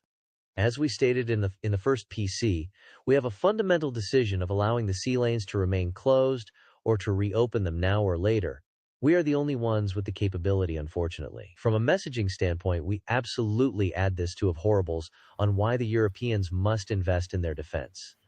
At Pete Hegseth, if you think we should do it, let's go. I just hate bailing Europe out again. Let's just make sure our messaging is tight here. And if there are things we can do up front to minimize risk to Saudi oil facilities, we should do it. VP, I fully share your loathing of European freeloading. It's pathetic. But Mike is correct. We are the only ones on the planet, on our side of the ledger, who can do this. Nobody else even close. Question is timing. I feel like now's as good a time as any, given POTUS' directive to reopen shipping lanes. I think we should go, but POTUS still retains 24 hours of decision space. As I heard it, the president was clear. Green light, but we soon make clear to Egypt and Europe what we expect in return. We also need to figure out how to enforce such a requirement. E.g., if Europe doesn't remunerate, then what? If the U.S. successfully restores freedom of navigation at great cost, there needs to be some further economic gain extracted in return. Agree. We need to figure out a way to charge the Europeans for this, because we are doing this under the guise of opening up of the shipping lanes. And the only person who will really benefit from us opening up the shipping lanes is the Europeans, because these are their shipping lanes. And so we are so psyched on starting something with Iran. But hey, let's get something out of it from the Europeans in some guarantees. You know, those guarantees that Zelensky wanted from Russia for the ceasefire, where we, the United States, were going to take Ukraine's minerals to broker this ceasefire. And the only thing that Zelensky wanted was some guarantees that that Putin would not turn around and attack him again. And y'all talk to Zelensky like he had a tail. But now y'all want guarantees to do what you want to do anyway and have the Europeans pay for it. Do you understand what they're doing here? Okay, let's continue. It's okay for y'all to expect some guarantees, but in some type of profits for yourselves. Are y'all going to add that to the savings that Doge saved? Are y'all going to add that to the coffers so we can see how much money we have saved? So maybe y'all can cut a little less from the poor people to get your tax breaks? This is all bullshit. That's all I'm saying. Let's continue. Team update. Time now. 1144 ET. Weather is favorable. Just confirmed with CENTCOM, we are a go for mission launch. 1215 ET, F-18's launch. First strike. Okay, now here is the confidential information. The planes are still on the ground, and he's giving a blow by blow a time in what plane is going to fly and what the mission is. Package 1345. Trigger-based F-18 first strike window starts. 1345 is 1:45 p.m. for you guys who don't know military time. 12:15, that's 12:15 in the afternoon. 13:45 is 1:45. Then there's a 14:10, that's 2:10. Then there's a 14:15, that's 2:15. Let's continue. When you hear them read these 12s and 13s and 14s. Target terrorist is at his known location, so should be on time. Also, strike drones launch, MQ-9s, 1410. More F-18s launch, second strike package, 1415. Strike drones on target. This is when the first bombs will definitely drop, pending earlier trigger-based targets. 1536. F-18 second strike starts. Also, first sea-based Tomahawks launched. More to follow per timeline. We are currently clean on OPSEC. Godspeed to our warriors. I will say a prayer for victory. VP, building collapsed. Had multiple positive ID. Pete, Gorilla, the IC, amazing job. What? Typing too fast. The first target, their top missile guy, we had positive ID of him walking into his girlfriend's building and it's now collapsed. Excellent. A good start. Good job, Pete, and your team. Now, Michael Rubio is in on this as well. All of these people know that they're supposed to be in a secure location talking about these strikes. And Pete Hegseth is trying to play word games. Well, we did not give a war plan. We did not give a war plan. There was no war plan that was given away. No, there was a mission of a strike against in Yemen. I don't give a fuck what you want to call it, but they're trying to hang their selves on that these were not war plans. At the same time, saying that they invoked the Alien Enemies Act against these people that they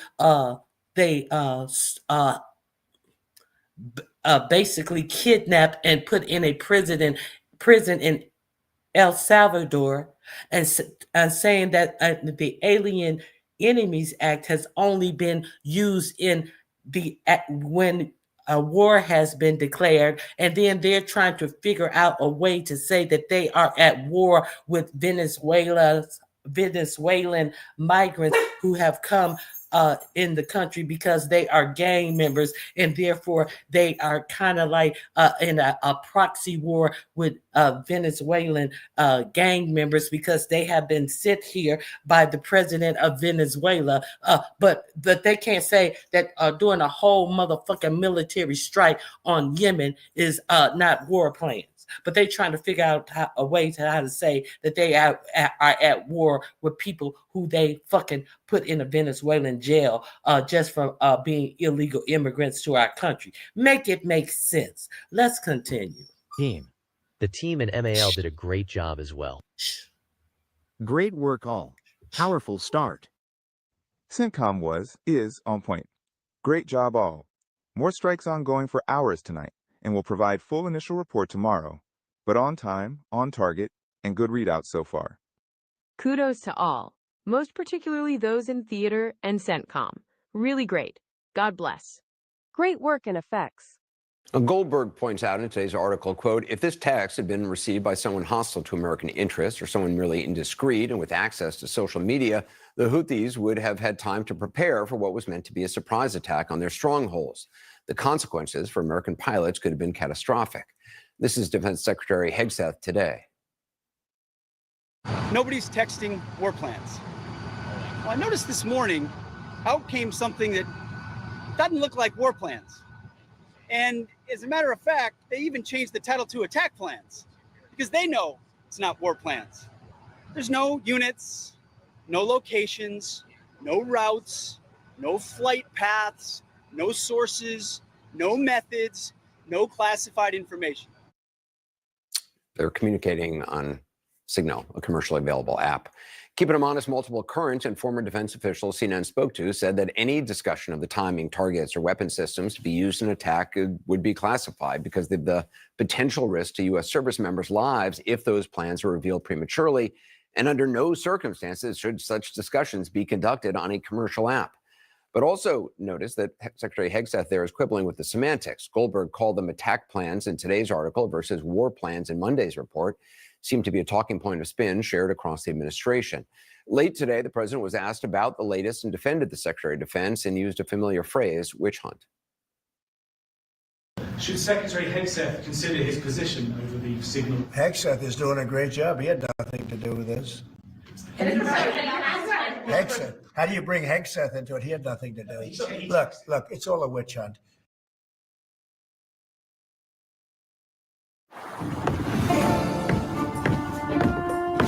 Captain, there are still 9 orders that need your approval.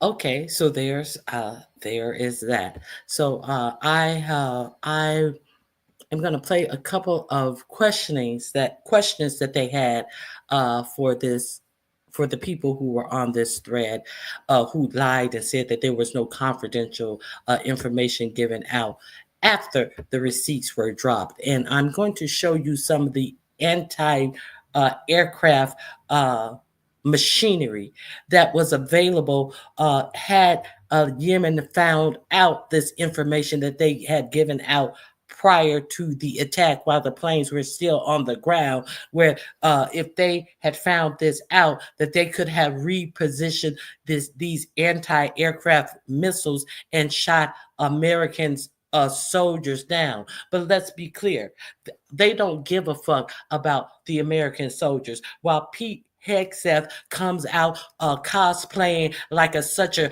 good patriot with all of these symbolic American tattoos and all these flags draped all over all of his clothing to act like he's such a staunch motherfucking glorified toy soldier. They give zero fucks about the actual people who are doing this fighting. And it shows that they would actually give out this information and have a whole person sitting in there listening to it and talking about we are secured, when you got a whole person sitting in there, ain't none of y'all tried to figure out who is this person, TG or something, who hasn't said a word in this whole chat. A whole reporter sitting up there. And one of the people who were on the chat thread was actually in Russia. So who knows what Russia heard? So let's be clear. And how did Pete get involved in it? Says the dummy 4547. Trying to protect him because he don't want anyone to be in that position other than an idiot, a sycophant who will do whatever 4547 tells him to do. And when he get the troops on the ground, he can be on the United States ground, he can be guaranteed he's not going to get no pushback from this idiot. This idiot is going to take whatever orders 4547 gives him. Not like the other person who was over the Department of Justice in his last administration when he told him to have the troops shoot at peaceful protesters' legs because they were protesting outside of the White House, and that DOJ wouldn't do it. But that defense secretary wouldn't do it. But surely this idiot right here will do whatever he's told. And he has already set up all the markings to get our American troops on the ground who are being led by this numbnuts. Okay, so let's look at a couple of these hearings. Okay, whatever. I'm going to look at some of these hearings and some of the questionings. Let's start with him. He did some good questioning. Let's start right here. Here we go.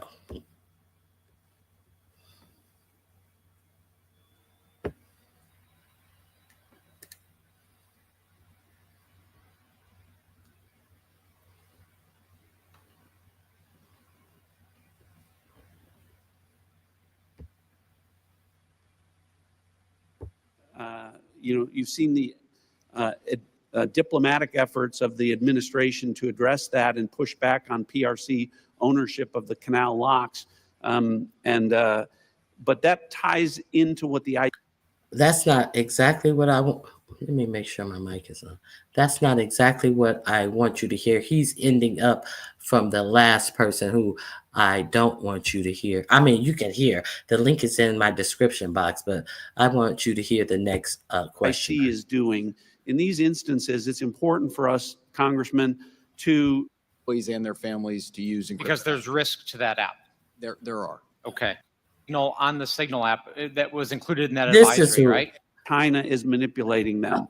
This next man is who I want you to see question. About how China is hacking them, the things that China is doing to gain a foothold, and Russia and Iran throughout that area. So the CIA is very much focused on that.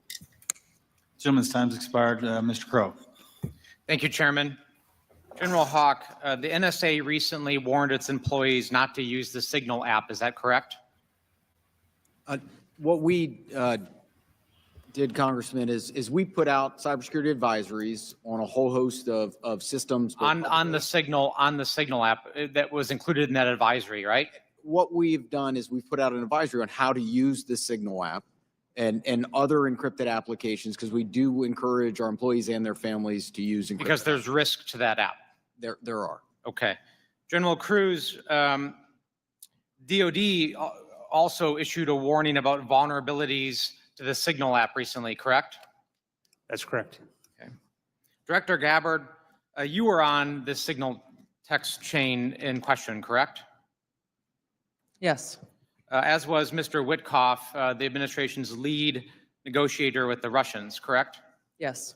And at the time, Mr. Witkoff was actually in Russia during this chat discussion, was he not?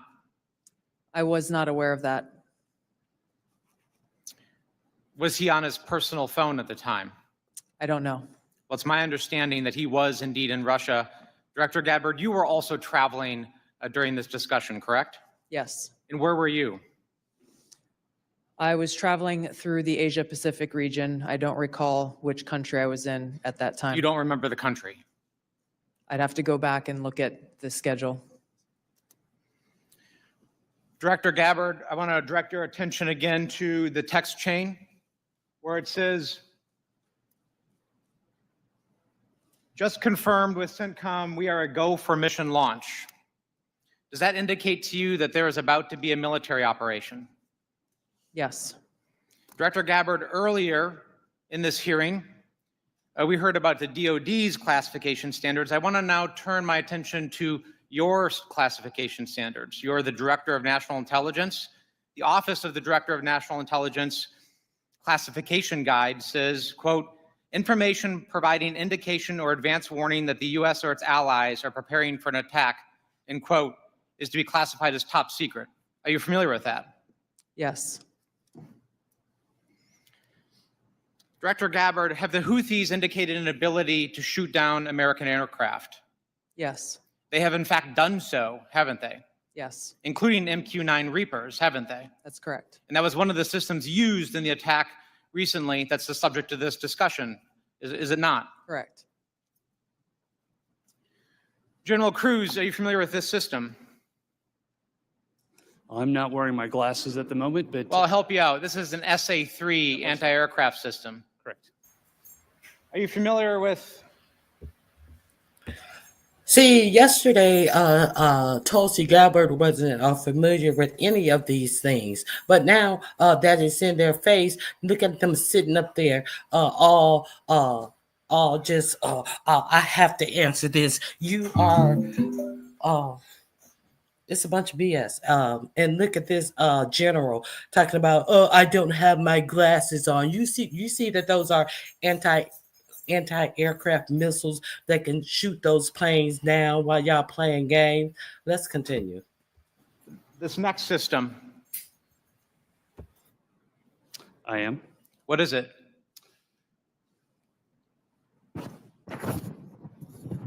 I'm going to have to ask you. It's an SA-6. I'm going to guess that. This is also an advanced anti-aircraft system, is it not? Okay, did you see what he just did right there? He said, the first one he showed him, he said, oh, I don't have my glasses on. And then he said, I'm going to tell you it's this. And then the second one, he had his glasses on. And then he took his glasses off and straining to say, I don't know. I want you to see the bullshit that these motherfuckers are doing. They were sitting all proud and wrong and loud the first time. Let's check this out.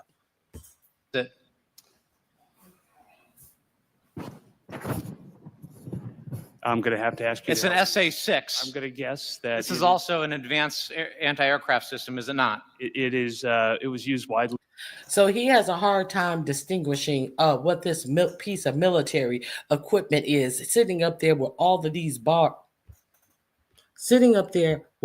these bars on his chest, taking his glasses off, squinting, and you're gonna have to what? This is a congressman. You sitting up here with all this shit on your chest, and you acting like you don't know what this big, huge ass picture of these motherfucking rockets sitting on top of this tank is.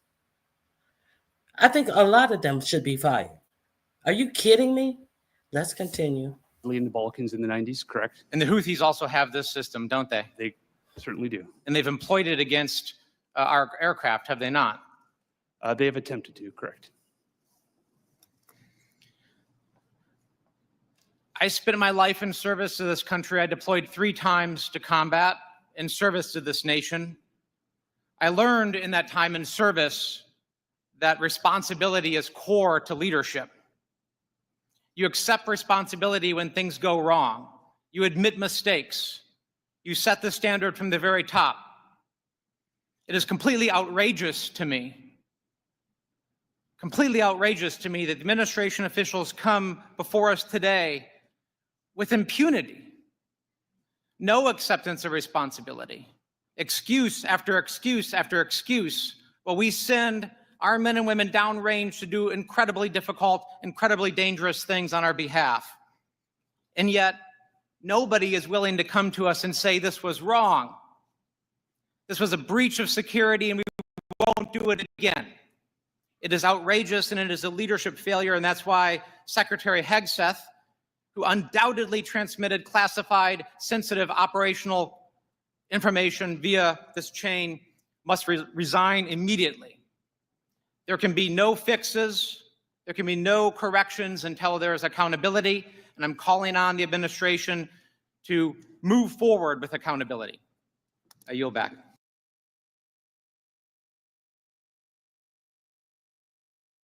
That he did an excellent line of questioning. Now, let's see one more that was quite interesting. And I do not know why this Cash Patel, who's over the CIA, who doesn't know an answer to any question, but tried to be so indignant. But he is playing stupid to every question that he should really have an answer to. But I don't know why he's there looking like a toddler sitting up on some telephone books. But let's get to this line of questioning. The link is in my description box if you guys would like to view this whole thing. But I'm just trying to get to some interesting. This guy was really good. Let's see him. Okay, let's go. Discipline? Yes, I do. Thank you. My time's expired, Mr. Chairman. I yield back. The gentleman yields. Mr. Gomez. Thank you, Mr. Chairman. So I want to make a few things clear before we move on to other questions regarding the Signal chat. Director Gabbard, yesterday before the Senate Intelligence Committee, specifically when answering Senator Kelly, you repeatedly said you did not recall any discussion in the Houthi PC small group discussing operational details, strike targets, the type of vehicles and military units involved, or the timing and order of strikes. Do you stand by your testimony from yesterday that you do not recall any of the discussions regarding this type of classified information? Yes or no? My response in the Senate yesterday, yes, I stand by that response. Obviously, the release of the screenshots that came from that chat group today were a refresher on what happened. As I said earlier, I was not involved with. Okay, so you got busted in the lie yesterday, but you here today talking about you stand by that response, but the stuff that is here today has refreshed your memory. But you stand by the lie that you said yesterday. With the whole fact sitting up in your face. You wouldn't even say that you were the TG on the thread, the initials TG. You wouldn't even say that that was you. But you then start chiming in that all of the stuff that was said on the thread was not confidential information. Are you kidding me? And these people are this she's over the department over the intelligence department. Are you kidding me? Let's continue. That portion of the chat, so it did not come to my recollection yesterday. Thank you. So I take that as you stand by your do not recall yesterday stance when it was you're asked those questions. You've been in office 43 days. Director Radcliffe has been in office 62 days. This was considered the first major military operation using lethal force of the Trump administration. Was this the first, this was probably the first time that you've been involved with a discussion like this on a thread. It was not discussing, you were not on a group. Okay, now this Radcliffe guy, he's going to try to have some righteous indignation about something that you have the indignation at the exact wrong moment, because what this man is about to ask him is a good question. Chat discussing where we're going to go for lunch. You're discussing putting men and women of the armed services in harm's way. That's a major decision. So, and when did that happen? 10 days ago? Okay, I'll answer that. It happened 10 days ago. And here's the point. Like something of this magnitude, it's something that you would not forget. It's something that most people, if you're taking this job so seriously, that you would not forget. I mean, since I've been on this committee, there's been days that I have woken up in the middle of the night from the things I learned in SCIF. So deciding to use. And that's a good point. You had to be reminded about this when yesterday you were in a hearing about this and you couldn't remember about something this important. And this is your job to protect the whole nation. They already knew that these people were not qualified for the positions that they have.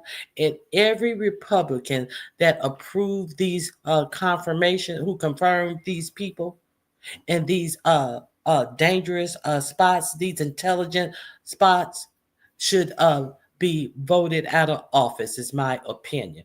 Let's continue. Use military force is something hard to imagine. So the do not recall doesn't pass the smell test. It makes it's unbelievable that was the case. So that's what the American people don't understand. And I know a lot of folks in this administration were saying that they're going to take on the establishment and drain the swamp, but you have become that swamp in a matter of days, not weeks or months, days. So one of the things we're going to look into is what actually occurred. because the American people deserve a full accounting. Additionally, the main person who was involved in this thread that a lot of people want to talk to is Secretary of Defense Hegseth. And a lot of questions were brought up regarding his drinking habits in his confirmation hearing. To your knowledge, do you know whether Pete Hegseth had been drinking before he leaked classified information? I don't have any knowledge of Secretary Hegseth's personal habits. Director Radcliffe, same question. Yes or no? No, I'm going to answer that. I think that's an offensive line of questioning. The answer is no. I find it interesting that you Hey, want to. I'm I'm going to answer. You asked me a question. Do you want an answer? No, listen. You don't want to yes or no. focus on the good work that the CIA is doing, that the intelligence community. Director. This is not. He asked you a question. No, he's focusing on how y'all are fucked up. You don't want to focus on the good things the CIA is. What you do, but fuck up. And you sitting up here yelling at him when you know that you. Let me let him finish. So he's indignant about he didn't point out anything good that the CIA was doing himself. He should have had some specifics that you did good. If you want to talk about it, you ain't talking about it either. Let's continue. I reclaim my time, Director. I reclaim my time. Here, I have huge respect for the CIA, huge respect for our men and women in uniform. But this was a question that's on the top of minds of every American, right? He stood in front of a podium in Europe holding a drink. So sure did. This Mr. I'ma quit soon as I get on the job, and the first public event that first public showing of him in Europe, he reaching under the podium and sipping from a shot glass, and you can tell it was so natural to him that he realized that he was on camera, and he barely sips something out of the glass, but the glass was right there for him.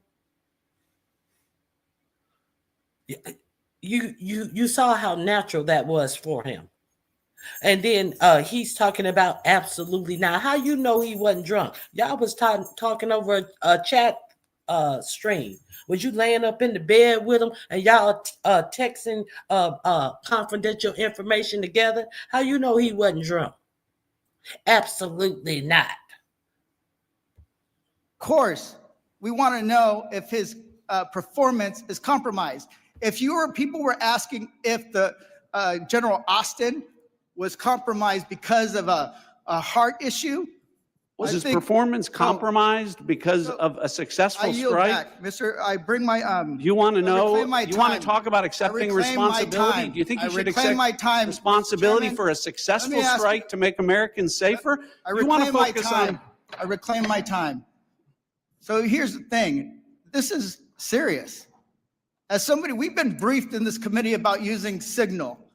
One of the things they basically said, the most secure phone call, the least secure text messaging. And we know that your people are Russians, Chinese are on your phone. Gentleman's time's expired. Gentleman from Virginia, Mr. Klein. Thank you, Mr. Chairman. I'm going to give the director the ability to respond without being interrupted by his questioner. I appreciate that, Congressman. I guess, just a general reflection here again that. And you're going to give him the time to answer without being interrupted by his questioner. He answered the question, and then he wanted to opine on some bullshit.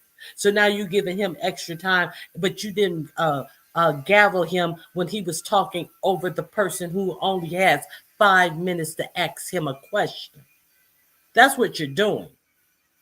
All of these committees are run by the Republicans, obviously. Let's continue. For the last 2 days. I think we're done with him. There's one more I want to show you, one more line of questioning. I want to show you. Let me find it.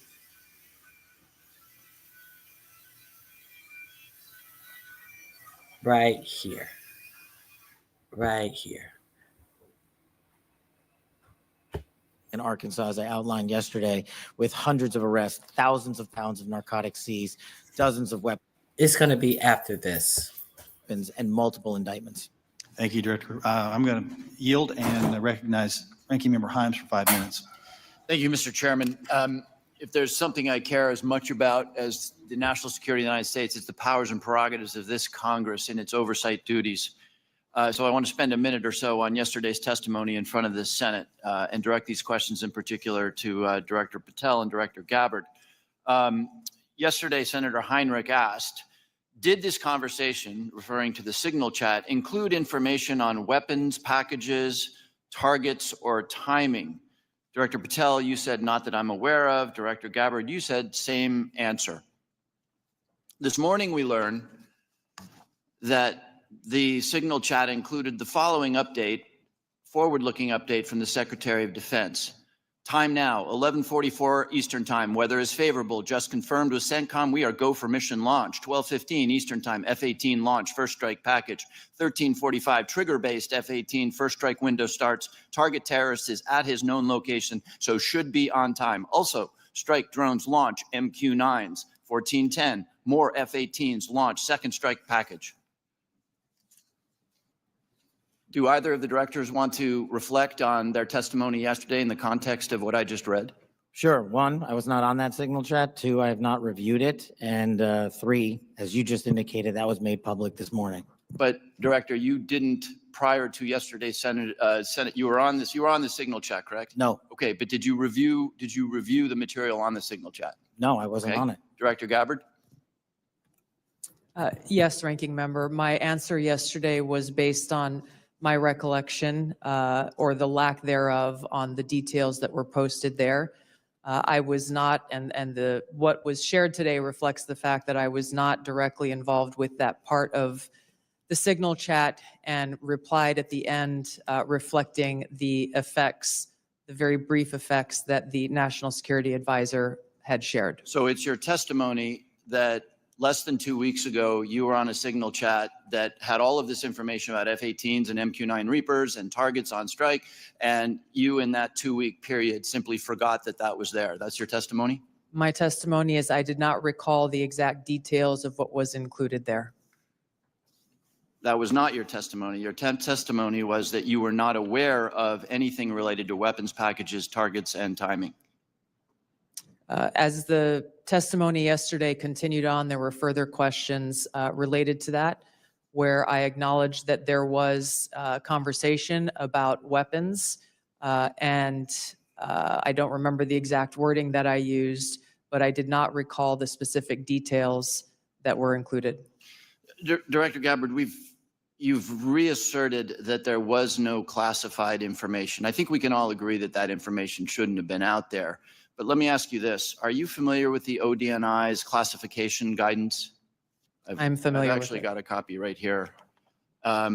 If I read you a part of that guidance, I wonder if you could tell me what the level of classification indicated is. I'm reading from your classification guidance. And the criteria is information providing indication or advance warning that the U.S. or its allies are preparing an attack. Do you recall what your own guidance would suggest that be classified? I don't have the specifics in front of me, but it would point to what was shared would fall under the DoD's classification system and the Secretary of Defense's authority. So let me help you because there's a very clear answer. And what is not. I guess you don't have it, but information providing, this is the ODNI guidance, information providing indication or advance warning that the U.S. or its allies are preparing an attack should be classified as top secret. Do you disagree with that? I don't disagree with that. I just point out that the DoD classification guidance is separate from the ODNI's classification guidance. Do you think it would be materially different? Ultimately, the Secretary of Defense holds the authority to classify or declassify. Do you think it's likely that DoD guidance is materially different from what I just read? I haven't reviewed the DoD guidance, so I can't comment.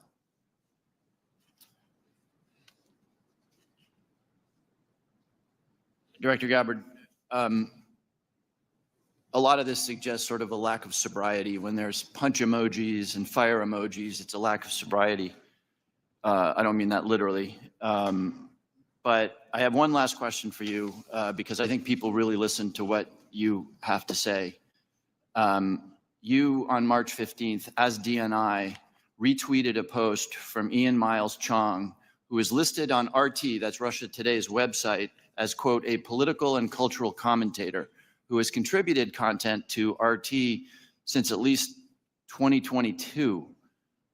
Director Gabbard, do you think that it's responsible for you as head of the intelligence community and the principal presidential intelligence advisor to retweet posts from individuals affiliated with Russian state media? That retweet came from my personal account, and I would have to go back to look at the substance of the tweet. Can I, just so that we don't have a lack of confusion amongst our allies and enemies and us, can I act perhaps that you not think that you should be saying one thing on your personal account than you say officially? I maintain my First Amendment rights to be able to express my own personal views on different issues. Thank you. I yield back, Mr. Chairman. Gentleman yields, and I recognize the distinguished Vice Chairman, General Kelly. Yeah, I now, for the first 30 seconds, Mr. Ratcliffe, or Director Ratcliffe, formerly known as Texas, from this Mississippi guy, I'd like to give you 30 seconds if you have anything to respond to what Ms. Gabbard just, Director Gabbard, I'm sorry. Okay, so you guys can, oh shoot. Yes, Maxine Waters said it best. That's what they always have to say. That's how they get back in order when somebody is doing these long, extended answers, and when they're trying to continue to talk over you when you're asking another question, because you only have limited time to ask them questions. And some of these people, it's a ploy that they use to use up all the time making these long answers because they know you finna get in their ass. That's what you have to do to shut them up. And you see how long it took for the chair of this committee to bang the gavel and tell him to shut the fuck up. Because when you say I'm reclaiming my time, if they don't shut up, they're supposed to put the actual time back on your clock that you have to answer them. So now the link is in my description box for this hearing if you want to check it out. But so the other problem with this is, like I said, that they cannot, if they are using this app that is deleting all of the information, which is against what they're supposed to be doing as officials.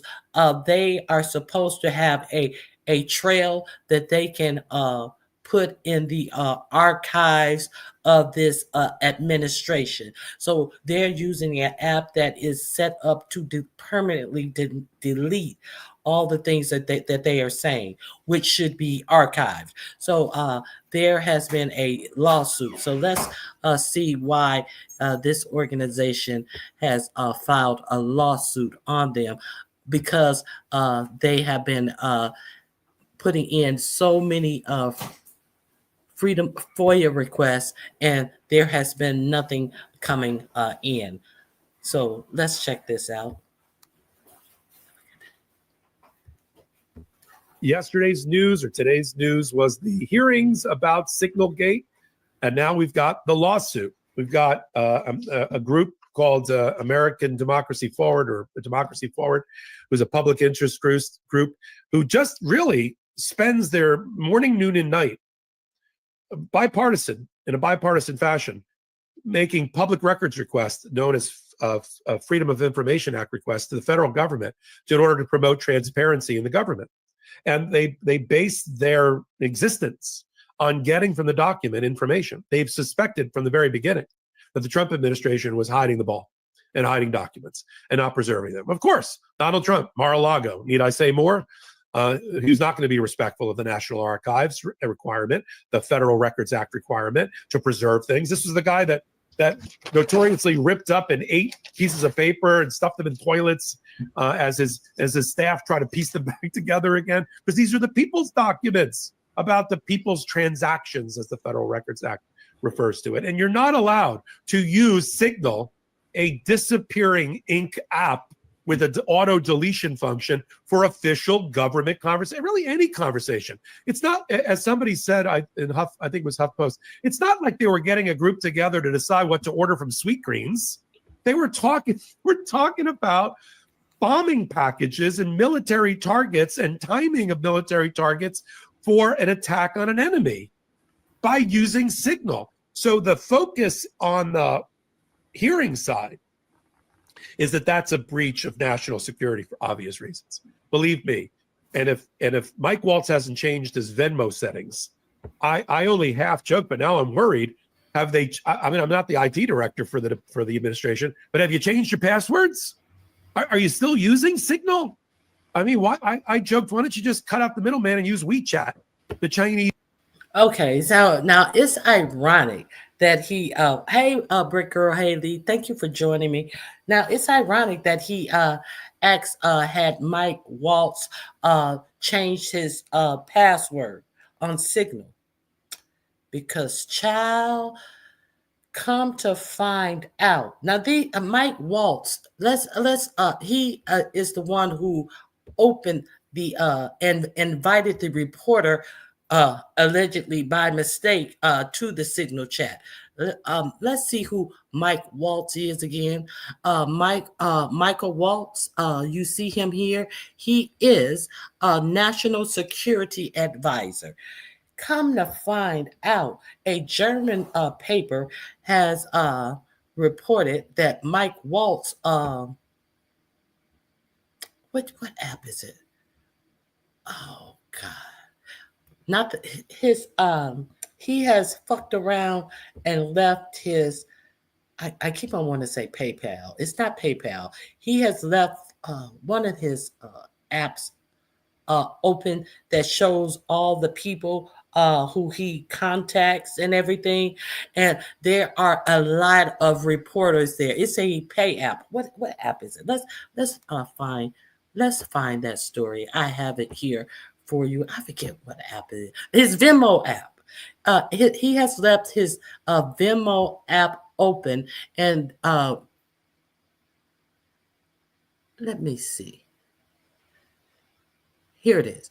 He left his Venmo app open, and they have access to all of the people who he sends and receives money from, and all of this type of stuff. So let's check this out.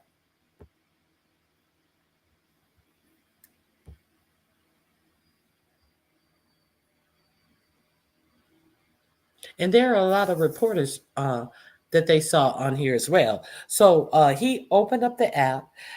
Allegedly, he, by mistake, invited the editor, not just a reporter, the editor of this paper, I'll say, even though we don't read paper anymore. So let's see how really dumb these people who have been confirmed in the Trump administration are. Let's continue. The reporter into an unsecured group chat to discuss war planning. In a bombshell update coming in the immediate aftermath of top Trump security. I think I have this too quick because he talks fast anyway. Let me make sure. Oh, let me put him on normal speed because he speaks fast anyway. Okay.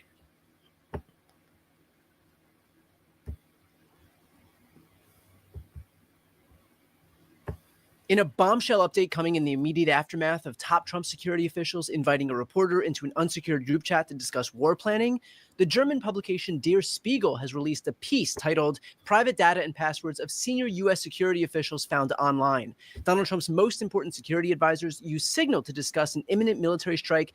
Now reporting from Der Spiegel has found that the contact data of some of those officials, including mobile phone numbers, is freely accessible on the internet.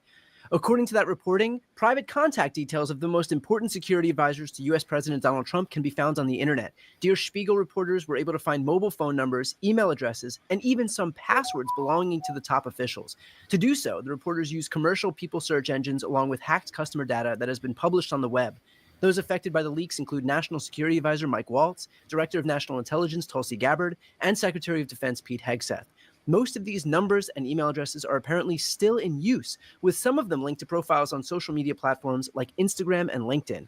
They were used to create Dropbox accounts and profiles in apps that track running data. There are also WhatsApp profiles for the respective phone numbers and even Signal accounts in some cases. As such, the reporting has revealed an additional grave, previously unknown security breach at the highest levels in Washington. Hostile intelligence services could use this publicly available data to hack the communication of those affected by installing spyware on their devices. It is thus conceivable that foreign agents were privy to the Signal chat group in which Gabbard, Waltz, and Hegseth discussed a military strike. In other words, the already disqualifying behavior of using Signal to discuss imminent war plans isn't the only way in which Trump's team has endangered our national security.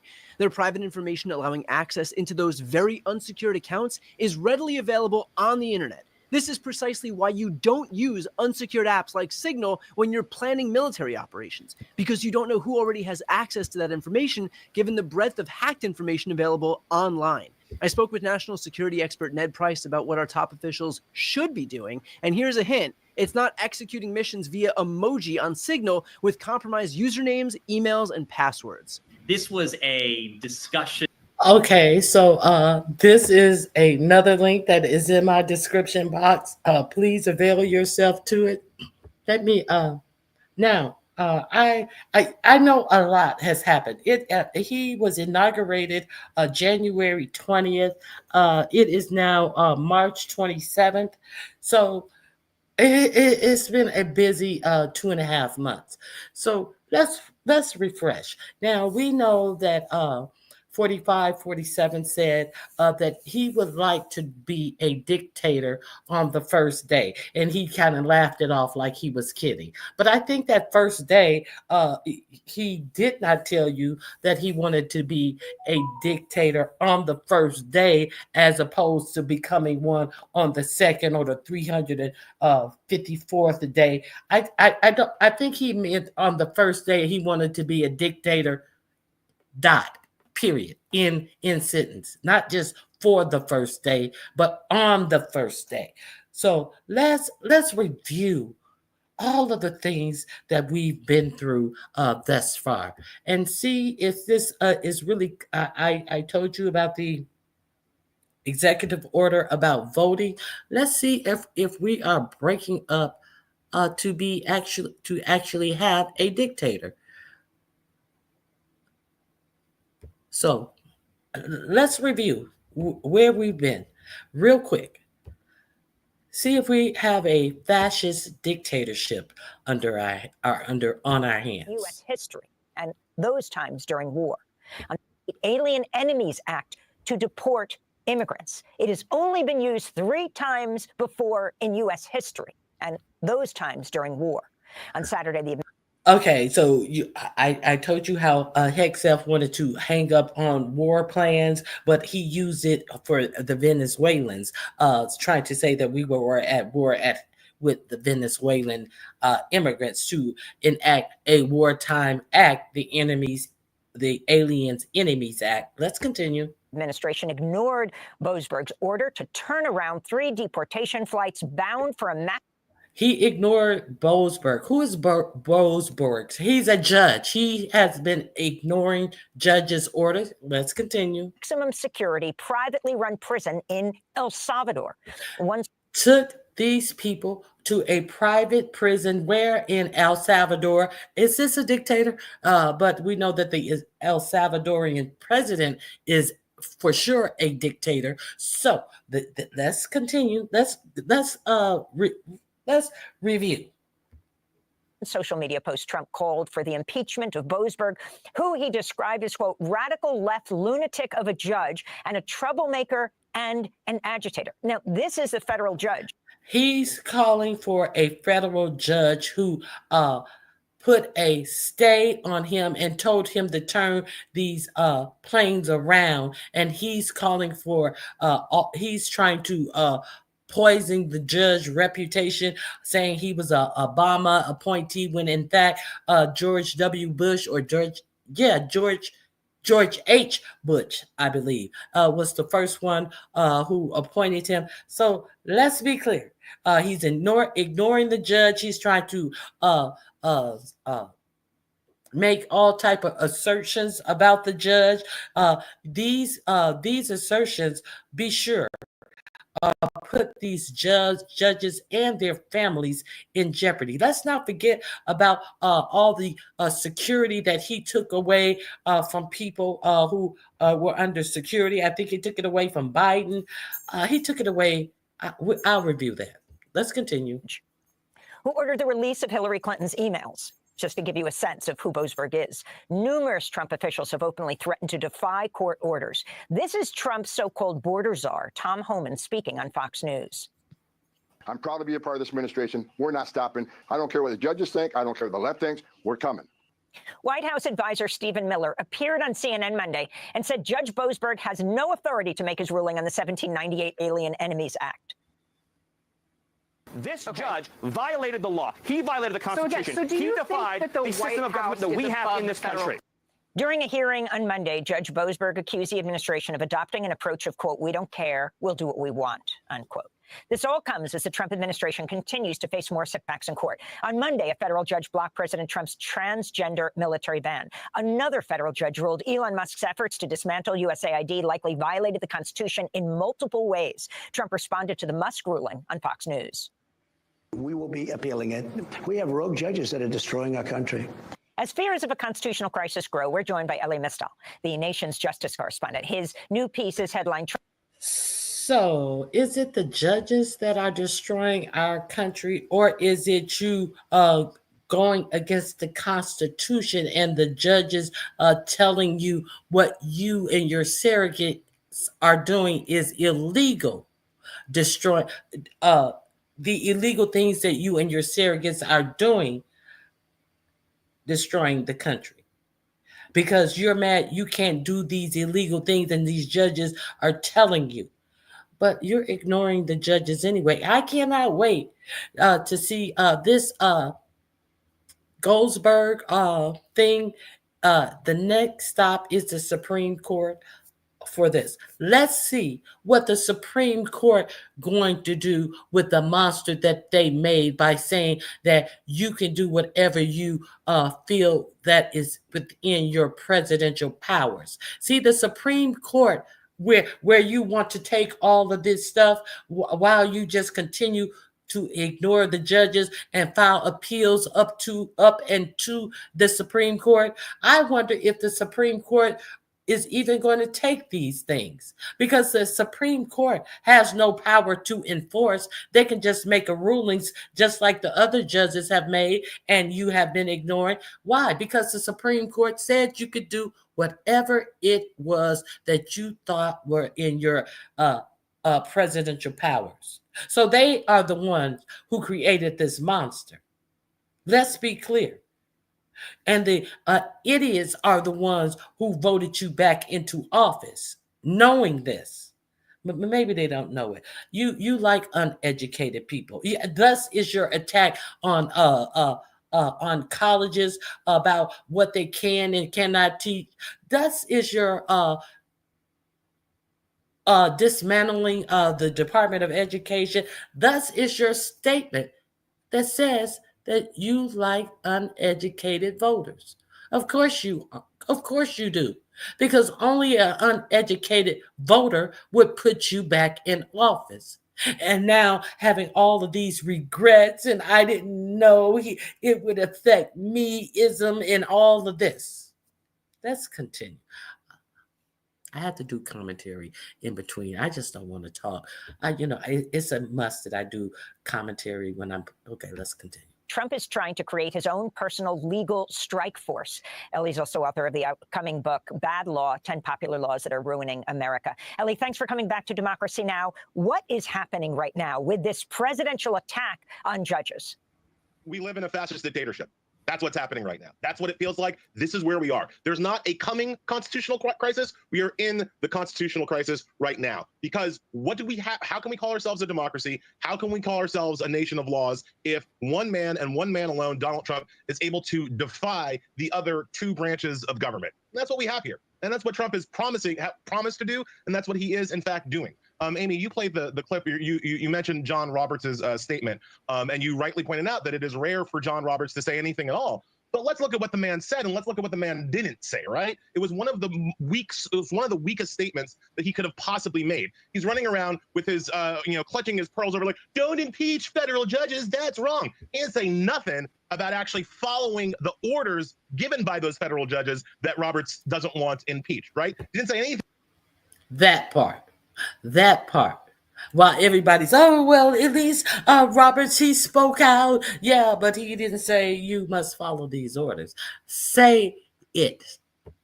About Trump's blatant violation of multiple federal court orders. He didn't say anything about that at all. So again, Roberts is not your friend. Roberts is not the one coming to help us. He's as afraid as I believe that Roberts is as afraid of Trump as the rest of the government is. And that's, again, I don't know any definition of fascist dictatorship other than the one we are all experiencing right now.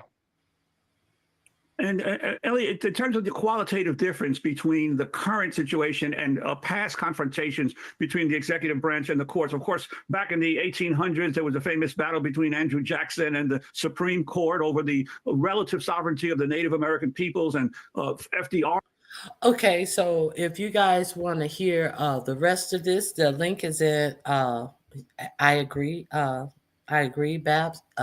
Roberts is weak. Exactly. We are in the midst of a constitutional crisis. So wait until there is Supreme Court. Don't take these cases so they won't have egg on their face for giving him all this power, and so they don't have to rule on these things, knowing that he's not going to follow their ruling, and their ruling is not going to mean a goddamn thing. And I don't think a lot of these cases, this is my prediction, I don't predict that they are going to even take a lot of these cases that he wants to appeal up to them, because they know he's going to do whatever the fuck he wants to do, and they have nothing to stop him. Only the fucking American people can stop him and them who sit by, these elected senators and congressmen who sit by and just give their power away and don't do anything to stop all of this illegal shit that is going on. So let's this link is in the description box. There is more conversation about his dictatorship ways. Go over there and check it out. So let's talk about his war on the attack.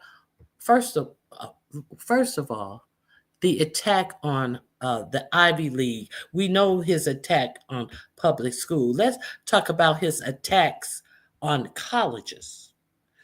You know, the Republicans, their whole thing were the liberals in these colleges. JD, did you guys know? Speaking of colleges, the JD Vance, the Curtis Yarvin fan, went to Yale. And did you guys know that he went to jail? Yale jail. I hope, there is a God. You know, he went to Yale under a DEI program.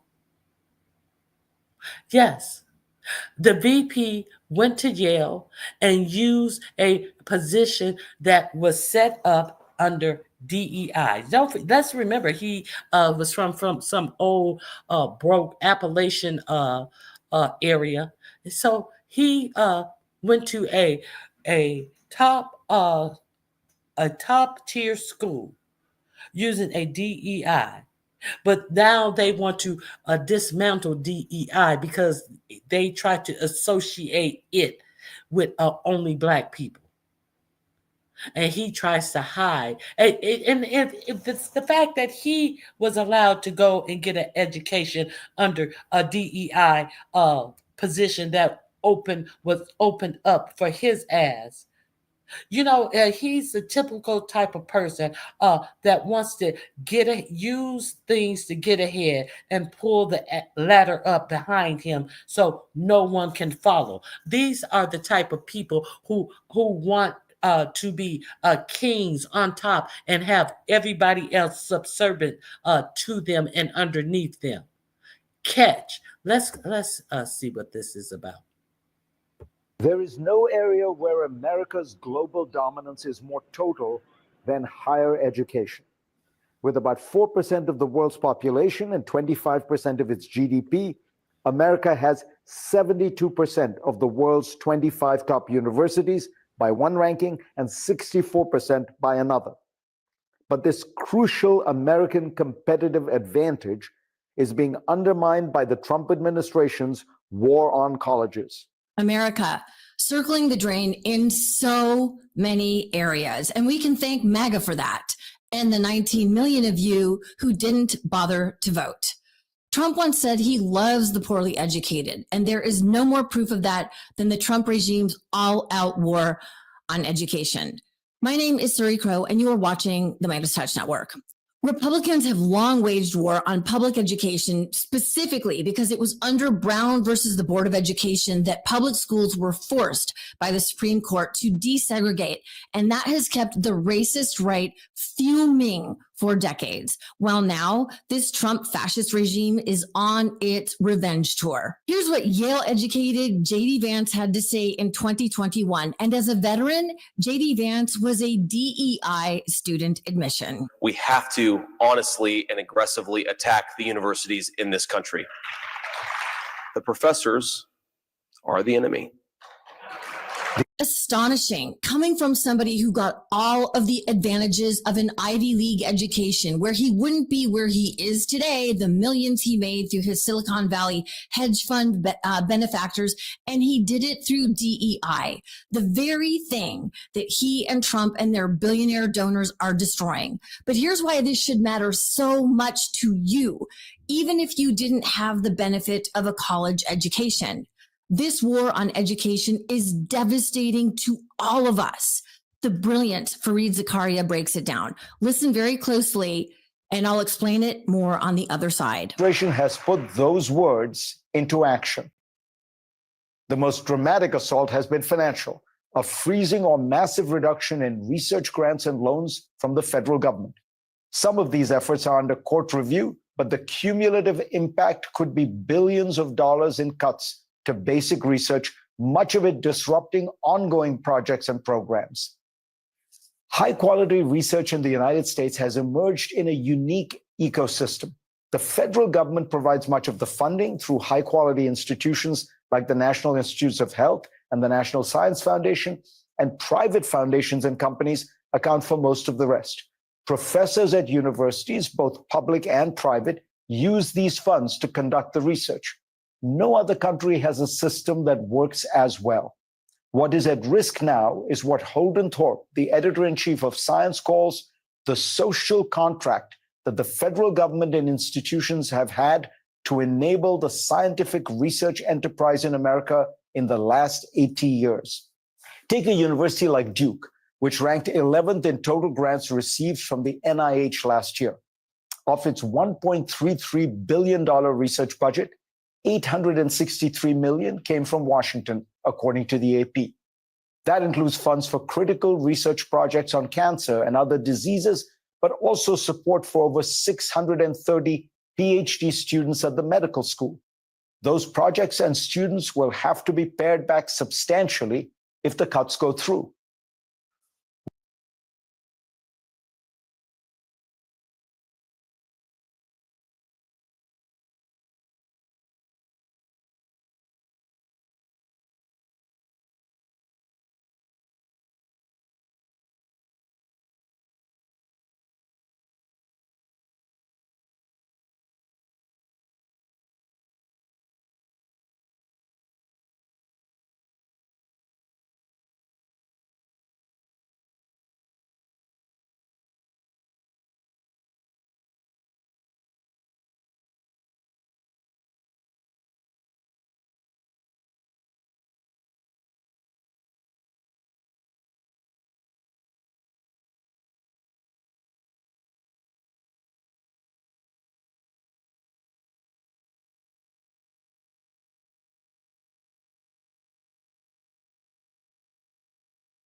One crucial mechanism to cut funding is through a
true. One crucial mechanism to cut funding is through a massive reduction in the overhead or indirect costs that universities get reimbursed for from the federal government. Oh my Overhead often makes up to 40 or 50% of a grant. But last month, the NIH ordered that it had to be capped at 15. Oh my God. I apologize. One of the things that oh my God, I can't believe I was on mute all that time. One of the things that 4547 has done to make sure that the things that he is enacting in the federal government, those things are usually followed up by private businesses. And to ensure that they're followed up by private businesses, once he cut DEI, affirmative action, from the federal government, he told his surrogates who work under him at the White House that they must go out and find 9 companies so that they can put the pressure on to stop their DEI initiatives in their companies. And he wanted to go after. We know that he's going, he has personal retribution against law firms and stuff. And one of the law firms have caved in and offered him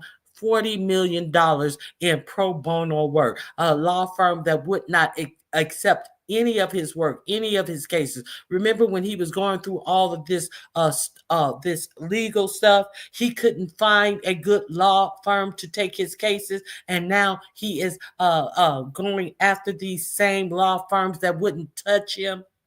So this is what's going on. So how does it work in the colleges and university? Why is Yale bending the knee? Because he said that he will not Yale, Columbia, he would not give them $400 million. You see how important this money is and where this money goes and what this money funds. A lot of research is done on college campuses. He will hinder a lot of things. So they have agreed to a whole lot of shit to get this $400 million. That's what I was saying. I apologize. So each person has been tasked 9 corporations, not small corporations that bring in big money, like these huge law firms that bring in big money. Some of the law firms are fighting it. One of them said, hey, it's just easier to just go on and give them this $40 million worth of free, we can pad the bill, this, that, and the other. They just like, shit, why fight it? You fight it because if you don't fight it, we are going to turn into a dictatorship. I had a clip set up of a woman. She was fresh out of college. She was the top of her class. I forget what college, but she quit and she got a job at this prestigious law firm, one of the law firms that 4547 was harassing and saying disparaging things, saying that they are not going to be allowed in any federal court and all of this type of stuff. I forget. I don't want to mess up the name, but I forget what the name of the company is. If I can find it, I'll show it to you. But she got a job there. And she got a job there as an associate attorney. Something that's highly sought after, one of the top law firms in the country. And when they relented and said, we will give you $40 million worth of pro bono attorney work, Trump, and then all of a sudden they were taken off of his list of high-powered attorneys. And when she saw that, she quit. She said, because if they were not going to stand up for what was right, she did not want to work for them. So let's continue with the education side of it. I was on mute for so long. Thank you guys for letting me know. 10%. This sounds more rational than it is. Universities often divide their costs on science grants into research costs, the salaries of the professors and graduate students, and overhead, the costs of the buildings, labs, energy and utilities, and administrative staff. When you are building a complex lab to conduct experiments, the structure and equipment is often more costly than the salaries and stipends of the researchers. Michigan State University has declared that these cuts could make it stop construction of a $330 million research building for cancer, cardiovascular disease, and neuroscience studies. Government funding plays a unique role. It often supports basic research, the kind that companies have less incentive to do, and its results cannot be hoarded by any one company, but rather are provided free to the entire scientific and technological community so that all can use it to experiment and innovate. The mapping of the human genome, for example, cost less than $3 billion and took 13 years. Because it was government funded, one of its key requirements was that the research should be made publicly available for all within 24 hours of being generated. That part about not hoarding, private industry like big pharma, biotech, they are under no obligation to release their research results to the public. They can and often do patents so they can make money, billions of dollars. That's why publicly funded healthcare is so critical and it benefits all of us. But Trump don't care. He doesn't care about anybody but himself and his billionaire boys club. By defunding universities, the Trump-Musk-Vance regime is ending critical research on deadly diseases, cancer, Alzheimer's, ALS, everything else in between, including illnesses that you haven't heard of, but somebody out there somewhere is suffering from. And they are canceling the future of medical research in America, not just for liberals, but for MAGA patients too. Here's an email response from a dean of Graduate School of Biomed Science. I'm going to read it to you. I hope you're doing well. Today, I'm writing to share a difficult update regarding your provisional offer of admission to the Morningside Graduate School of Biomed Sciences at UMass Chan Medical School for the 2025-26 academic year. Due to ongoing uncertainties related to federal funding of biomedical research, UMass Chan, along with many of our peer universities, is facing significant challenges in ensuring stable dissertation research opportunities for incoming students. Unfortunately, as a result, we must rescind all offers of admission for the fall 2025 term. This is not a decision that was made lightly, and we understand how disappointing this news may be. Based upon your strong academic qualifications and potential, we sincerely regret that circumstances beyond our control, fascism, have led to this outcome. Should you wish to join our program in a future admissions cycle, we would be pleased to extend priority consideration, blah, blah, blah. So this is the dean, like I said, of the Morningside Grad School of Biomed Sciences up at Mass. And she extends, it's basically saying you are welcome back anytime when we get out of this fascist. So if you guys want to watch the rest of this video, it is in my description box. Let me go check it out. Let me present to you this page about what happened with Colombia and why and how they folded. This is, I showed it on yesterday. Here we go. The name of the article is, oh God, Under Threat from Trump, Columbia University agrees to policy changes. Okay. Columbia University agreed Friday to put its Middle East Studies Department under new supervision and overhauls its rules for protests and student discipline, acquiescing to an extraordinary ultimatum by the Trump administration to implement those and other changes or risk losing billions of dollars in federal funding. It said billions, not millions. It said billions. It's building billions over, a 4-year period of time that can run into the billions. As part of the sweeping reforms, the university will also adopt new definitions of anti-Semitism and expand intellectual diversity by staffing up its Institute for Israel and Jewish Studies, according to a letter published Friday by the interim president.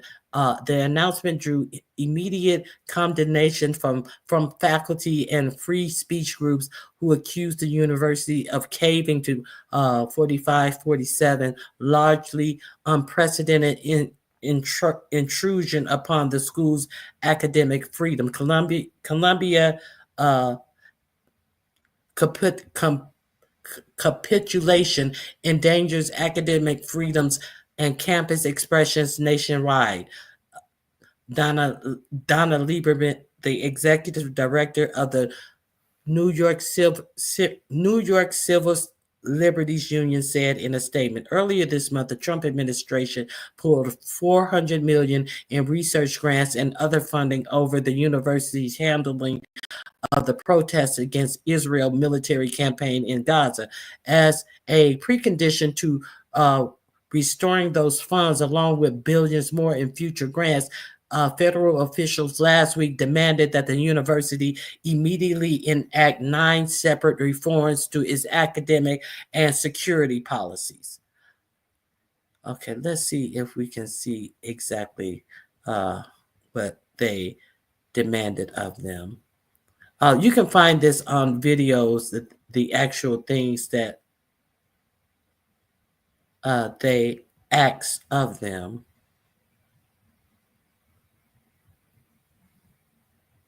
Let me see if it's in here.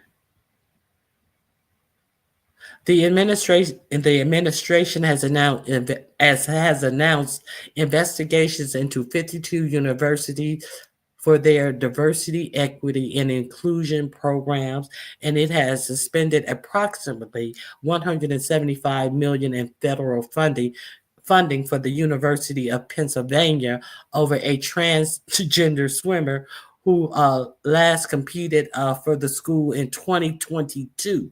On Friday, one free speech group warned Columbia's response to Trump's threat could reverberate far beyond the Manhattan campus. Shaking under government pressure, Columbia crumbled, said Tyler Coward, a lead counsel for the government affairs at the Foundation for Individual Rights and Expression. If Columbia, with its immense resources and influence, can't stand up to government demands that threaten free speech, what are other colleges to do? So you can Google it and see exactly what the demands were and how Columbia paid the ransom. Okay, so there are a couple of more short things I want to play for you guys.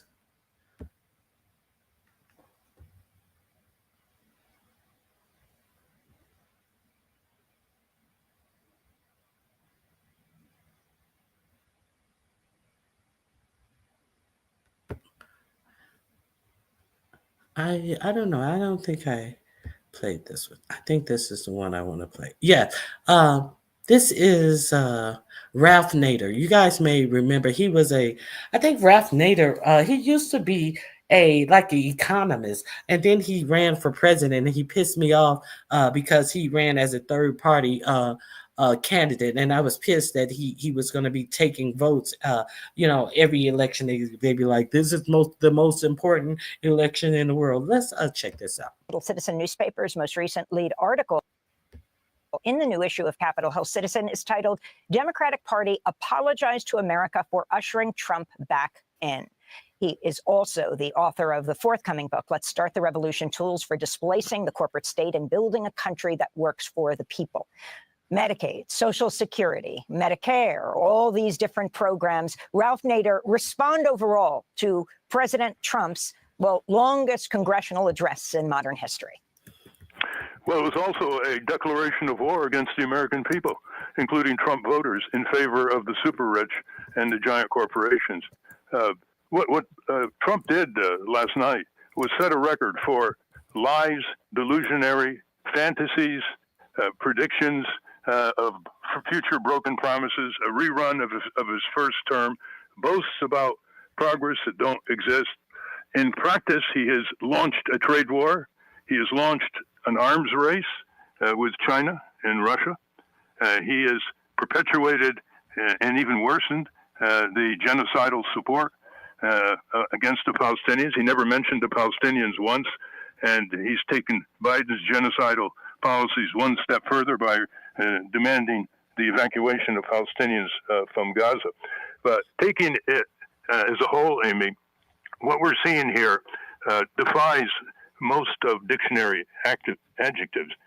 What Trump and Musk and Vance and the supine Republicans are doing are installing an imperial, militaristic, domestic dictatorship that is going to end up in a police state. You can see his appointments are yes people bent on suppression of civil liberties, civil rights.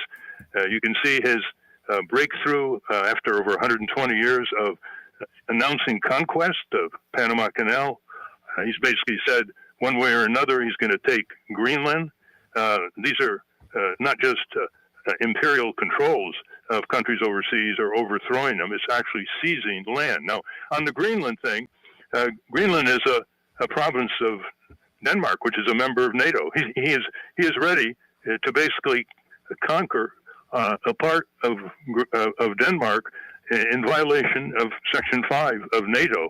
At the same time that he has displayed full-throated support for a hardcore communist dictator, Vladimir Putin, who started out with the Russian version of the CIA under the Soviet Union and now has over 20 years of communist dictatorship, allied, of course, with a number of oligarchs, a kind of kleptocracy. And then the Republicans are buying all this in Congress. This is complete reversal. And yes, they are. Wait a minute.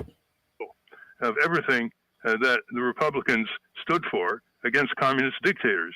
So what we're seeing here is a phony program of government efficiency, ripping apart people's programs. The attack on Social Security is new. Complete lies about millions of people aged 110, 120 getting Social Security checks. That's a new attack. He left Social Security alone in his first term, but now he's going after. So what they're going to do is cut Medicaid and cut other social safety nets in order to pay for another tax cut for the super rich and the corporation, throwing in no tax on tips, no tax on Social Security benefits, which will, of course, further increase the deficit and give the lie to his statement that he wants a balanced budget. So we're dealing with a deranged, unstable, pathological liar who's getting away with it. And the question is, how does he get away with it year after year? Because the Democratic Party has basically collapsed. They don't know how to deal with a criminal recidivist, a person who has hired workers without documents and exploited them, a person who's a bigot against immigrants, including legal immigrants who are performing totally critical tasks in home health care, processing poultry, meat. Okay, so all of that is absolutely true. So if you want to, let me make sure my mic is on. All of that is absolutely true. So if you want to hear the rest of it, this was after his address to Congress. Go over there and check it out. So it seems like the Democrats may be on a different foot. They were dragging Jasmine Crockett because she said something about Greg Abbott, about him and his Hot Wheels over there. Y'all know something. And they was like, oh my God, how could she say something about Greg Abbott so badly? Oh God, that was beyond the pale. I wouldn't have said it, but they'd never have the clutching their pearl stuff when Donald Trump said the same thing about a disabled person, that disabled reporter, and he went on every fucking one of them Trump rallies he went on. He mocked that disabled reporter, but but obviously it worked. So hey, they're trying something new that worked. That obviously worked. Being civil and playing within the rules of Congress and the Senate is not working. You guys seem to.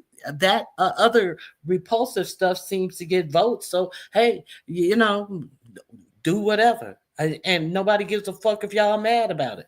That's what I have to say. It's not something I would do, but hey, it ain't like I ain't never seen it done in politics by the person y'all put back in the office after he has been convicted of 43 crimes and is a felon.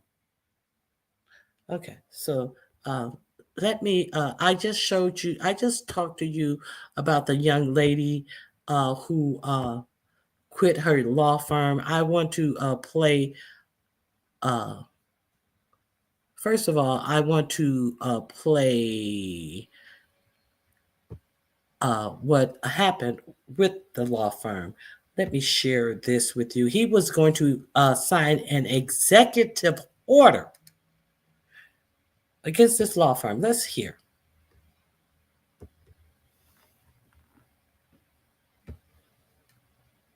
Your message for the big corporate clients of the big law firms that you targeted with your executive orders. Do you want those big corporate clients to find new lawyers? I just think that the law firms have to behave themselves. And we've proven that. We have others that want to make a settlement also. They, having to do with the election and other things, they behave very badly, very wrongly. And I appreciate the one.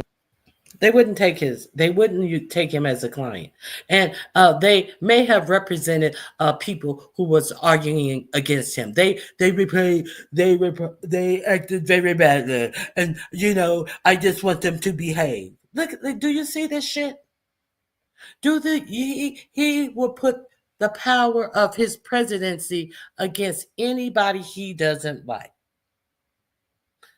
Let's continue. This is the most ignorant ass bullshit I've ever seen. These are the biggest firms, and they all came back realizing that they did wrong, and that's why they're doing this. So I just think they have to. But particularly, what did they do wrong? They acted badly. How? What did they do wrong? Okay. Behave. We have to straighten out our country. We have to straighten out our elections. Our elections are very dishonest, very corrupt, and we have to straighten it out. And it's so easy to do it. And we should go to paper ballots. we should go to one-day voting. We should Now go he to. went for that. He went from that to his next target, like this whole show was about, him doing an executive order to take over the elections and the rules for the elections, not leaving it up to the states. Like the states can do education, but the states can't be in charge of the voting, because the voting and putting particular people in office is the only thing that matters. He don't give a fuck how your kids are educated. Fuck your kids. Half of y'all say fuck your own kids, but I digress. That's why he is in office, because you don't get up off your ass and vote. But I digress. So let me the link. Let me drop the link. The link is not in the description box for this. I just went and searched this out because I was talking about it. I'm going to put the link in the chat. Wait a minute. I didn't copy it. I just pasted it. Hold on. Let me copy this link. I'm going to put this link in the chat. If anybody is interested in seeing the entirety of this video, here's that link. And so one firm gave in to his demand, capitulated to his demands. So let's see what this associate did after they did that. Lawyer exposes her own firm after they caved to Trump. So let's check this out. Let me make sure I shared it. Yes, I shared it. Okay.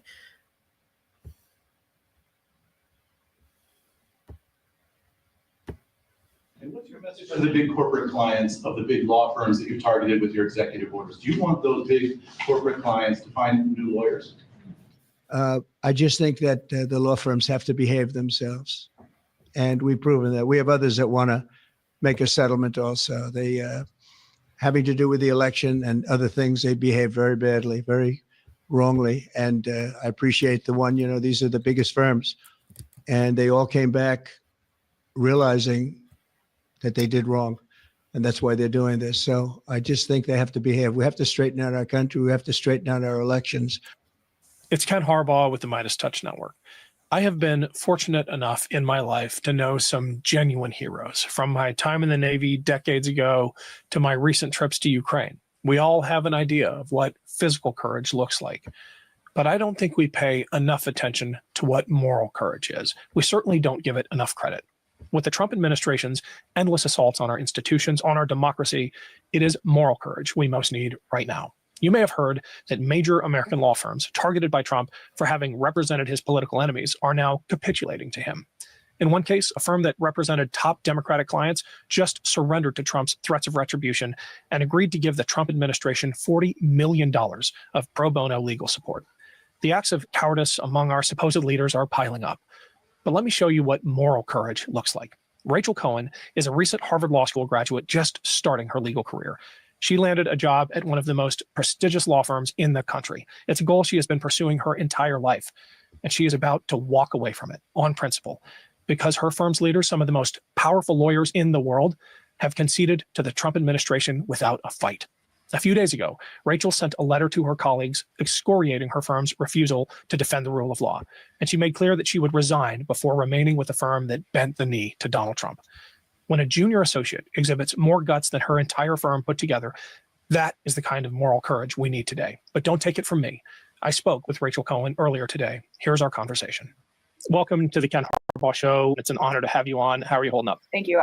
Under the circumstances, pretty well. Thanks for having me. Can you give us, before we jump in to your message to your law firm, a bit of the backstory? Why are law firms under such incredible pressure right now from the Trump administration? What is the administration threatening to do? Thanks for asking, Ken, because I think that one of the things the administration is doing quite intentionally is targeting the judiciary and kind of the court system and rule of law through this almost esoteric and inaccessible area of it, which is these extremely profitable large corporate law firms who nobody thinks is going to be the front line of the defense of justice in this country, kind of just on their face. Nobody feels bad for these billion-dollar firms for potentially losing some profits. It kind of feels like a fight that is very removed from the average American, because Donald Trump has been launching a series of assaults through executive orders aimed at threatening and intimidating large corporate law firms out of taking on certain representations. And he's been doing that by wielding kind of government contracting power and even his power to evaluate third parties' government contracts if they work with the law firms in question. But he's doing these things for a variety of reasons. It's a really important part of a broader assault on the judiciary and the court system as the branch that has the ability to check him when he oversteps his authority. And why it is important for the rule of law that the president not be intimidating these large firms is because they often throw resources and supports behind the public interest attorneys that are on the front lines of resistance and legal challenges to the Trump administration. And so it's this mass intimidation campaign. Perkins Coie, this law firm that was targeted in the March 6th executive order, decided to fight. The president puts out another executive order targeting a different large corporate law firm, this time Paul Weiss. Again, pointing to past representation, despite the fact that that was why the temporary restraining order was issued, was because basing these punishments on past representation is unconstitutional. And what ended up happening was that Paul Weiss, that corporate law firm, capitulated to the Trump administration and offered them a deal that includes $40 million in pro bono legal services for Trump administration aims, as well as a commitment to an evaluation of their hiring practices and retention practices that's clearly aimed at intimidating associates. There's one. Okay, so that's the firm that she worked at. You see, one firm fought.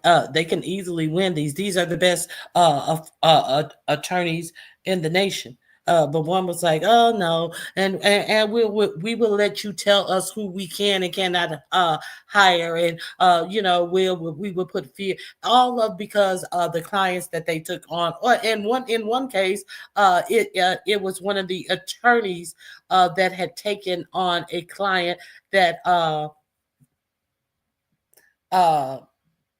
Trump was in court with. Because of one of your attorneys took on a client that was in court with me. Dumb shit, childish shit, and this man has the most power in the United States, and he wanted to wield it illegally. So go over and check her out. Let me make sure. This is a very long answer. I think she's almost done with her answer. More thing, and then I promise I will let you talk, which is that the Trump administration issued 20 EEOC demand letters aimed at 20 corporate law firms, including my own former firm, Skadden Arps, that request an immense amount of personal information about associates at those firms and is aimed specifically at names, emails, telephone numbers of people that got diversity scholarships or that were members of the SEO fellowship program, which is historically open to minorities and people from underrepresented backgrounds. So that. You hear that? Do you hear this? Wow. Okay. So what kind of shit is this? And you wonder why they let the Musk people just roam through our personal data, which is against the law. It is against the law.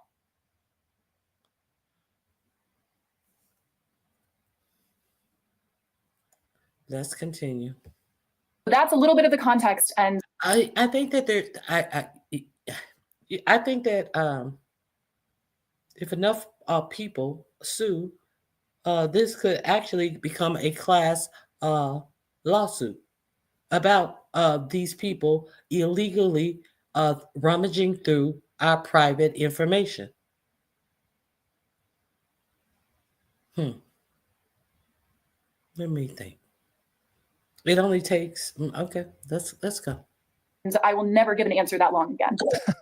There seems to be shockingly little leadership from the C-suites of these firms and shockingly little linking of arms to push back against this executive overreach. And when it came to like threats to the bottom line, most of these law firms have caved. In fact, just a couple hours ago, the chairman of Paul Weiss released a statement firm-wide that was leaked, and within it was this paragraph: "We were guided by our fiduciary duty to all of you, the 2,500 lawyers and professionals who work at Paul Weiss, and that consideration, the need to ensure above all that our firm would survive, weighed extreme heavily on all of us and especially on me. Here's a delicious looking. Okay, so there you have it. Please go to that link if you want to finish sharing the story. It's a great link. I'm going to leave you with this last link of the woman who was arrested at Tufts College, Tufts, Tufts, Tufts College. They are alleging that she is a Hamas supporter because she wrote a paper. She wrote a paper about the Palestinian people and their plight. Okay, so a year ago,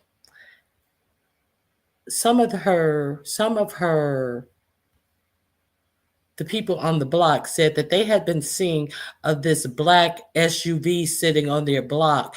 And the day that she was arrested, the SUV was sitting on her block taking notes the whole day. And they were wondering what was going on. And she left her apartment to go to dinner with friends after ending her, I think it was the Ramadan fast. And they arrested her. They had their faces covered. Neighbors came out and said, "Hey, what's going on? We don't." And then they said that they were the police or ICE or whatever. And they was like, "Why are your faces covered? How do we know you're the police?" So the neighborhood was active in filming it. So let's hear this story. And I'm going to leave you guys with this. Not for nothing, I'm just trying to give you information that you can use. If you want to support this channel, you can $ Ronnie Q. You can hit my goals. My goals were only on for 2 hours. I have been on for over 2 hours, but I'm just trying to give you some information that you may not know.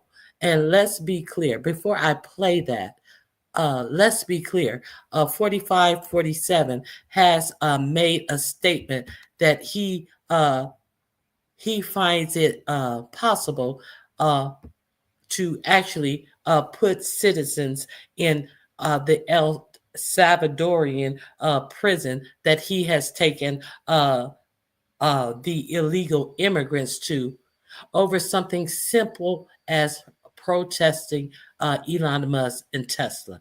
These are his words.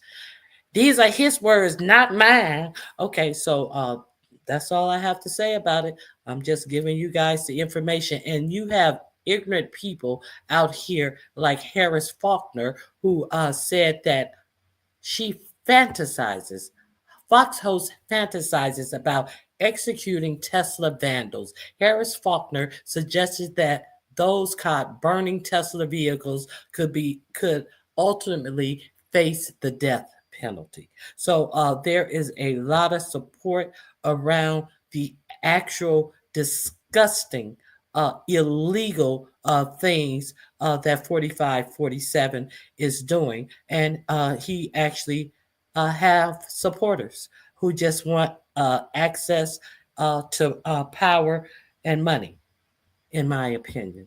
And then you have just some dumb motherfuckers out here who put him back in office. Let me I'm going to put the link in for the Project 2025 tracker because it's a tracker where you can track how much of Project 2025 has been enacted. Remember, Project 2025 had a fourth rail playbook that it would enact so much of the project in the first 180 days of the next conservative administration. So the last time I checked, it was 42% completed. So I'm going to drop the link in the chat as you watch this.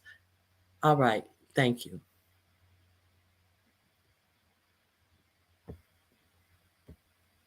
A lot of focus on the major scandals that we're seeing every day, and actually too many to name or totally get your arms around. But it's also important to stay aware of what is happening out in our country, where we are seeing the Trump administration almost every week snatch people right off the streets for political speech.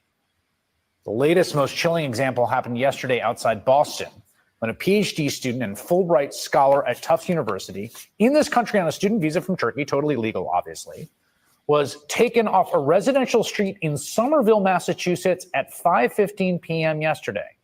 Ramesa Ozturk had just left her apartment when she's approached by a guy in a dark hoodie and hat who then grabs her hands. You can see and hear how upset and scared she is as an officer finally pulls out a badge and appears to identify himself as law enforcement.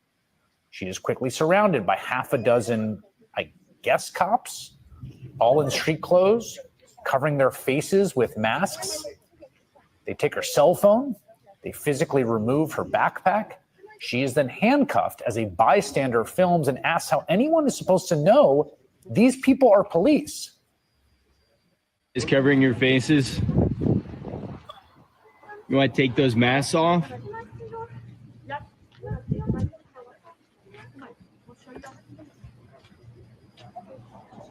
Is this a kidnapping?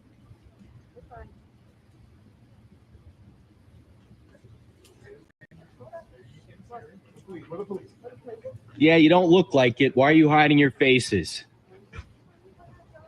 Why are you hiding your faces? The masked police lead the terrified woman to their unmarked vehicles and drive off. Now, if all that were not chilling enough, an attorney for Ozturk released a statement earlier today saying, in part, "We are unaware of her whereabouts and have not been able to contact her. No charges have been filed against her to date that we are aware of." Last night, a district court judge ordered that the young woman not be moved out of Massachusetts without first providing advance notice. And then late this afternoon, we finally got an idea of where she is. According to the Immigrations and Customs Enforcement detainee locator, she is currently being held in the South Louisiana ICE Processing Center. That's nearly 2,000 miles from where she was snatched off the street just 27 hours ago. Today, the Department of Homeland Security said in a statement that investigations found Ozturk engaged in activities in support of Hamas. But again, she's not charged with any crime. The activities she is accused of seem to be that she co-wrote an editorial in the Tufts school newspaper that was published a year ago today, writing, quote, "We affirm the equal dignity and humanity of all people," specifically referencing Palestinians, going on to quote the author James Baldwin and challenging the university president to, quote, "acknowledge the Palestinian genocide and embrace efforts by students to evaluate diverse and sometimes contradictory ideas and opinions." Tonight, in response to her detention, more than 1,000 people at snap notice showed up in Somerville to protest and call for her return. Ramesa Ozturk is not charged with a crime because she did not commit a crime. She's here on a visa, and the government does have the discretion to terminate a visa. But is this how America does that now? A terrified young student snatched off the street by masked police force, taken. And to update you, America has suspended her visa, and she is in Louisiana, the same place that they took the student from Colombia, talking about they are going to deport him. We're going to deport him when he actually had a green card. They thought he had a visa. So they have suspended her visa, and she is in the same ICE Louisiana prison. So let me continue. I put the link to Project 2025 meter in the description box, and it's in the chat. Let's finish this. In thousands of miles across the country without anyone knowing. It is as flatly authoritarian as anything we have seen in this country.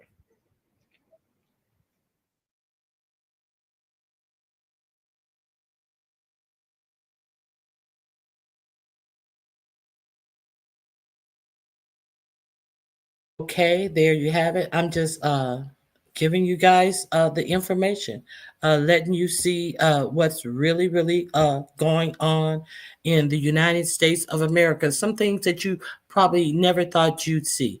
I also want to remind us to let's take a screenshot of this, if you will. I will also put this in the description box. It is a list of the upcoming economic blackout boycott dates. Take a screenshot. It's going to be in the description box. I'm going to drop the link in the chat right now. So you can also simply protest with your dollar. That is the most effective way to protest. So I thank you guys for joining me today. Let me drop this link.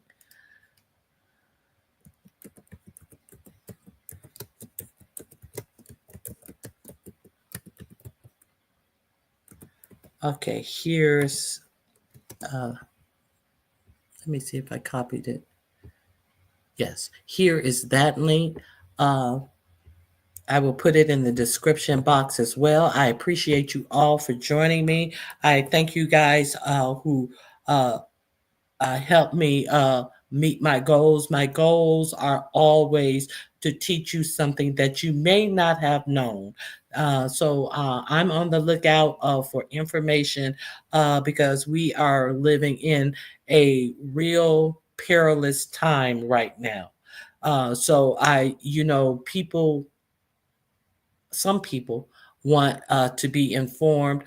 Some people just happen to get information and just like, oh, some news that you can really use. So I thank you guys for being here. You want to support the channel, $ Ronnie Q. I have two. Oh my God, I cannot believe I have two keychains that I have to give out. I have to send out. I send out keychains to people who join my membership live to thank you for supporting the channel. You do not have to give me your real name. You don't have to give me your chat name. You can just put a first initial and a last name, and I will send out a handmade by myself keychain to you as a thanks for you joining my membership. I don't want any of your identifying information, your screen name, or anything. Just a first initial, a last name, and any address that you would like me to send it to. How do you contact me? How do I know you're a member without knowing your screen name? Once you become a member, go to the community wall post. There is a post with these keychains on it, and it tells you how to contact me. If you contact me for a keychain, I know you're a member, because that is the only place that you will get the information to contact me, is by being a member. So I thank you all for being here. I really appreciate your support, and like, share on your way out. Let me remove this, and I'll see you guys. I may not come live tomorrow. I'm not sure. If I'm coming live tomorrow, you'll see it set up for a live tonight. Okay, I thank you guys for being here. God bless you. I hope you have a blessed day. And if I don't see you tomorrow, I may see you on the YouTube streets anyway. Okay, that's it for me. I'm out of here. Have a great weekend, and have a great Friday. All right, bye-bye.